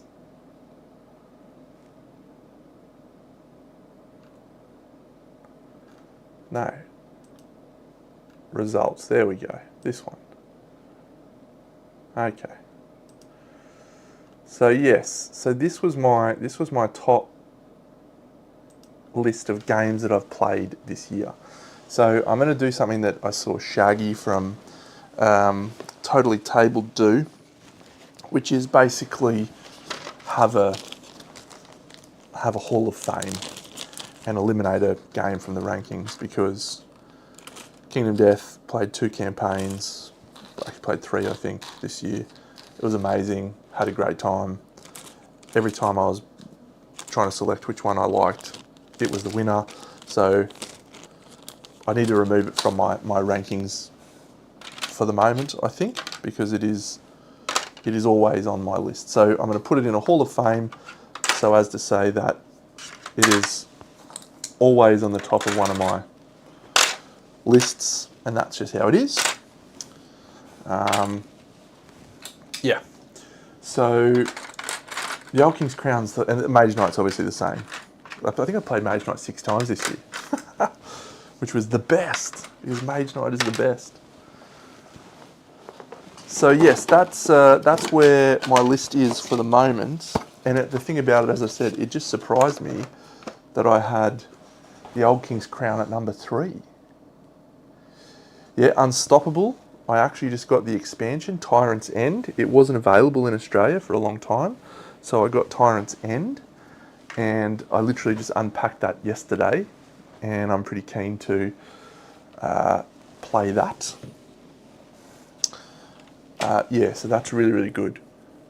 Rome, Fate of an Empire is going to be in the top 5. And Ashes, I think at the moment Ashes is probably my number 1. Ashes is the number 1, because I played something like 60 games of it this year. Let's have a look at that actually.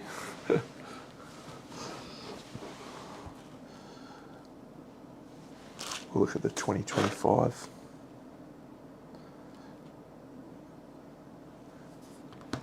Yeah, so there's the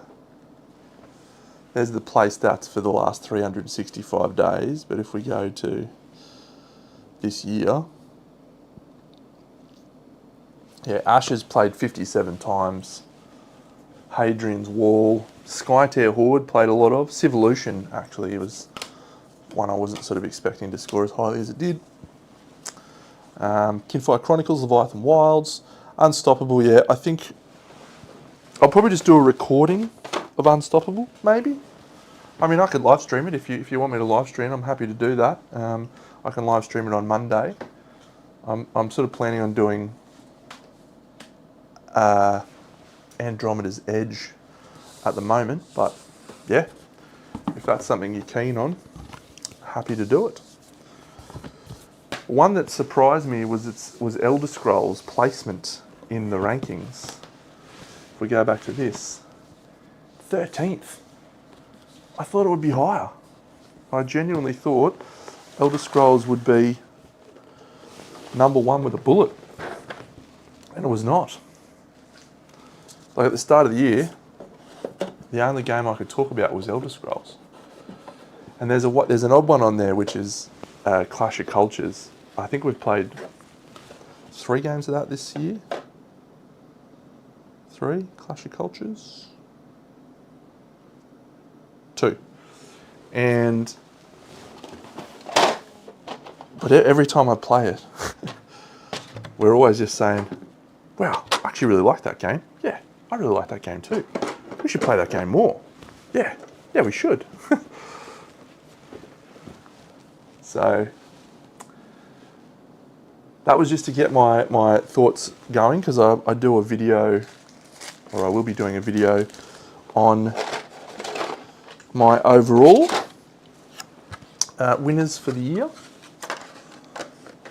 So we won't give up the results just yet, but it could be that the Old King's Crown is in the top 3 for the moment.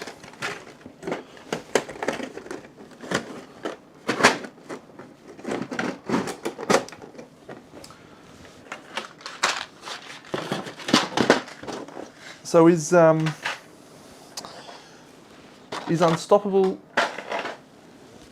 as good as I think it is? Like I was absolutely frothing it when I first played it.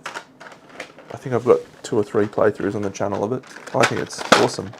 Arcs, yeah. So we played 2 or 3 games of Arcs, and then I sold it, and that was an interesting decision by me to sell it, because we really enjoyed it when we played it. So I'm really lucky. I have a gaming group that I play with every Tuesday night. There's 5 of us, and so we get a really nice experience of different player counts, and we generally get most of the games. So we get a really nice experience of games, and Arcs landed really well with most of us. We played the basic game first, which was cool, and then we played a couple of the campaign, the whatever it is called, the Reach or something, the Blighted Reach. And the campaign was so much better than the core game, but you really needed to play the core game before you could play the campaign. And here's where I made the decision to sell it. What I found was it was not going to be as good as I thought it would be, or as good as I could see it had the potential to be, unless we played it 20 times.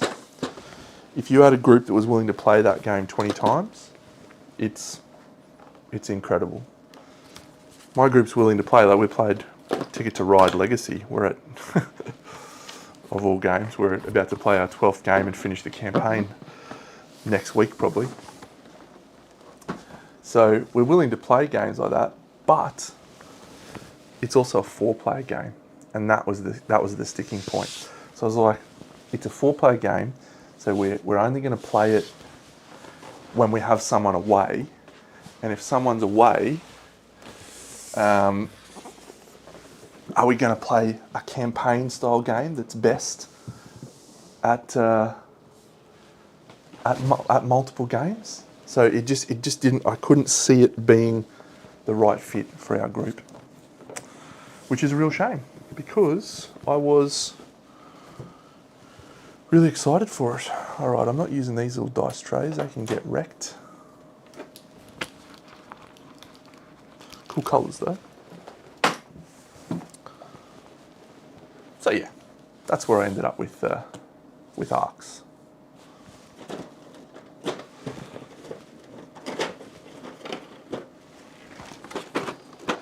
Look at all these cool toys. What is this thing? Oh my goodness. That is excessively big. What is that? Does this fly on a spaceship thing, or does this just sit out on the board? Is there supposed to be 3 of these little guys down there? Probably. There it is down there. Yeah.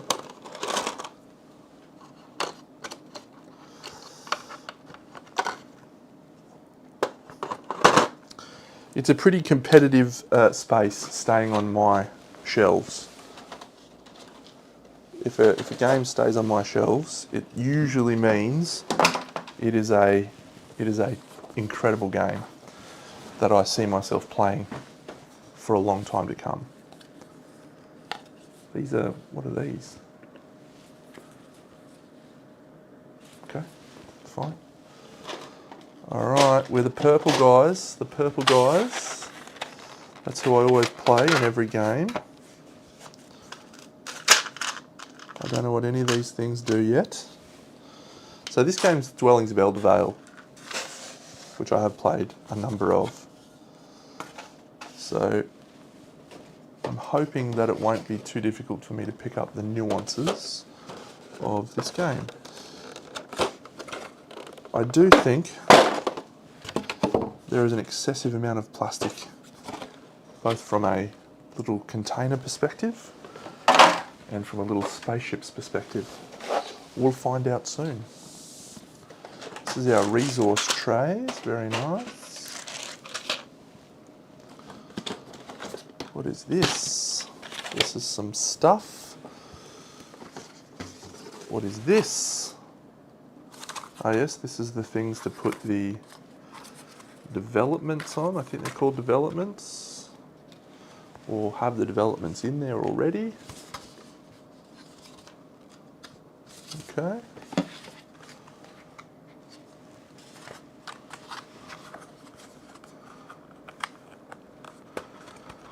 So I think I rated Arcs 9 out of 10, if that gives you some indication as to how I felt about it.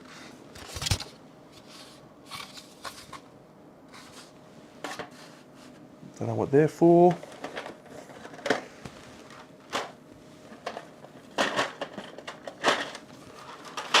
That's them.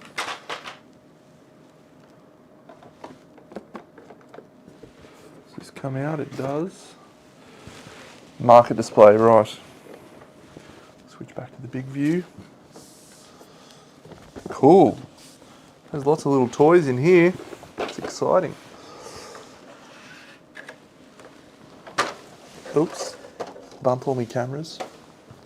So this is the board. Let's see. Is there a one player, two player side? No, good.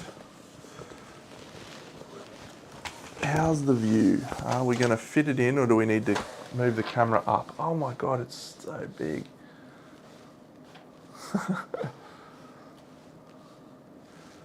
I can move my camera up even just a tiny bit more and it'll get most of it in.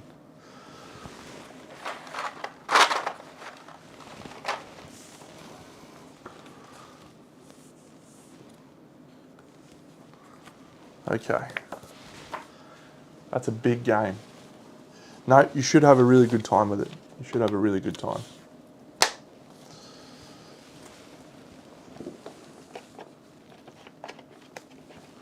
What are all these little Bobby Dazzlers? Oh, this is the Unity board.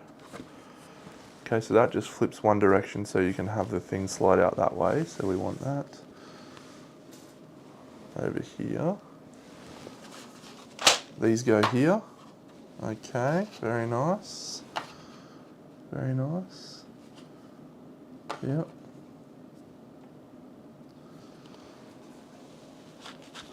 I won't need both of those. We'll need a dice tray. Maybe the dice tray can go up here. I'm going to have to move that camera back, aren't I? Holy dooly. See, this is a thing you don't think about when you're talking about people streaming games and filming games. It's so hard to fit everything on a camera. I mean, this is a big camera. We're barely getting all of it. Ah well, it is what it is. What are they? Are they factions? Oh no, these are turn orders. Cool. Unity turn orders, good. Ship abilities, developments. Okay, so they're all the same. I assume there's 5 of them. Yep, cool.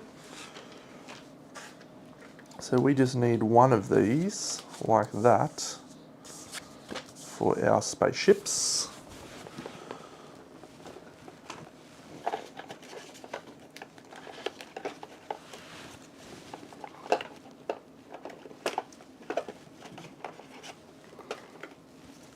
Okay.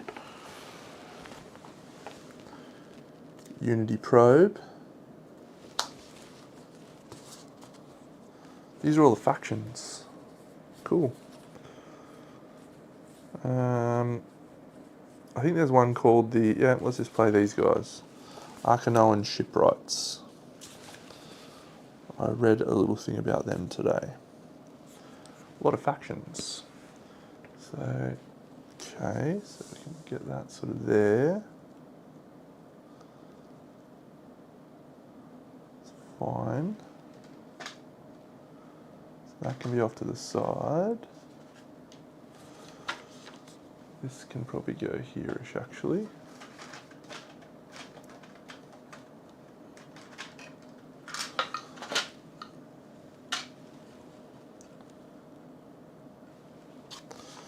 I don't know where I'm going to put those yet.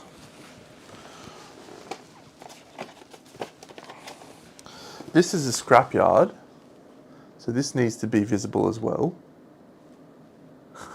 That can probably go here, so that's fine. I may not use this actually. I may not use my tray because you don't roll. They're not big dice. So those can go there. That's like the moons or something. And these are the little bad guys.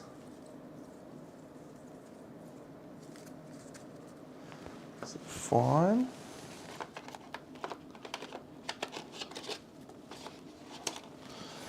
This is the deck of attack cards for this guy. What are these little things? Oh, this is his event decks. Yeah, I see. And those are played face up too.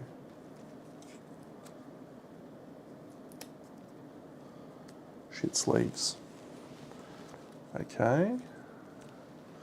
So ideally we want this all in view, don't we? Can I zoom you out? No, you are zoomed out as much as you can. That's fine, we'll work with it. We'll work with it. This doesn't need to be there actually. It is 9 PM, mate. 9 PM.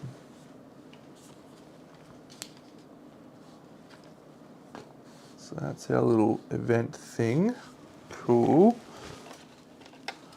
This is the con. We don't need that because we're just playing solo. This is the Unity probe, so we do need that. What are these? Oh yeah, these are little mini quests, I think. So they're an optional module.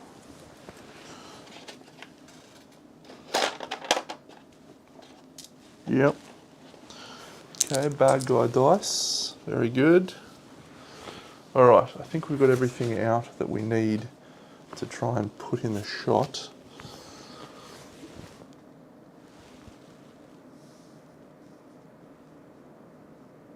I need to put the commander guy, don't I? Where are they? How many are there? Commander Frakes. Haha, that's Jonathan Frakes from Star Trek. Cushing, Peter Cushing, he's Grand Moff Tarkin. Captain Fierce. Captain Sky. Captain Astarion. Major Havoc, isn't he from something? Halo? Major Key. Ground control to Major Tom. Edward Olmos, he's from Battlestar Galactica. That's pretty fun actually. I didn't know that. I didn't know they existed in that manner. Excellent. Alright. What are these little things? What are these little things for? I don't know what those are for. And I'm sitting in the most peculiar way, and the stars look very different today.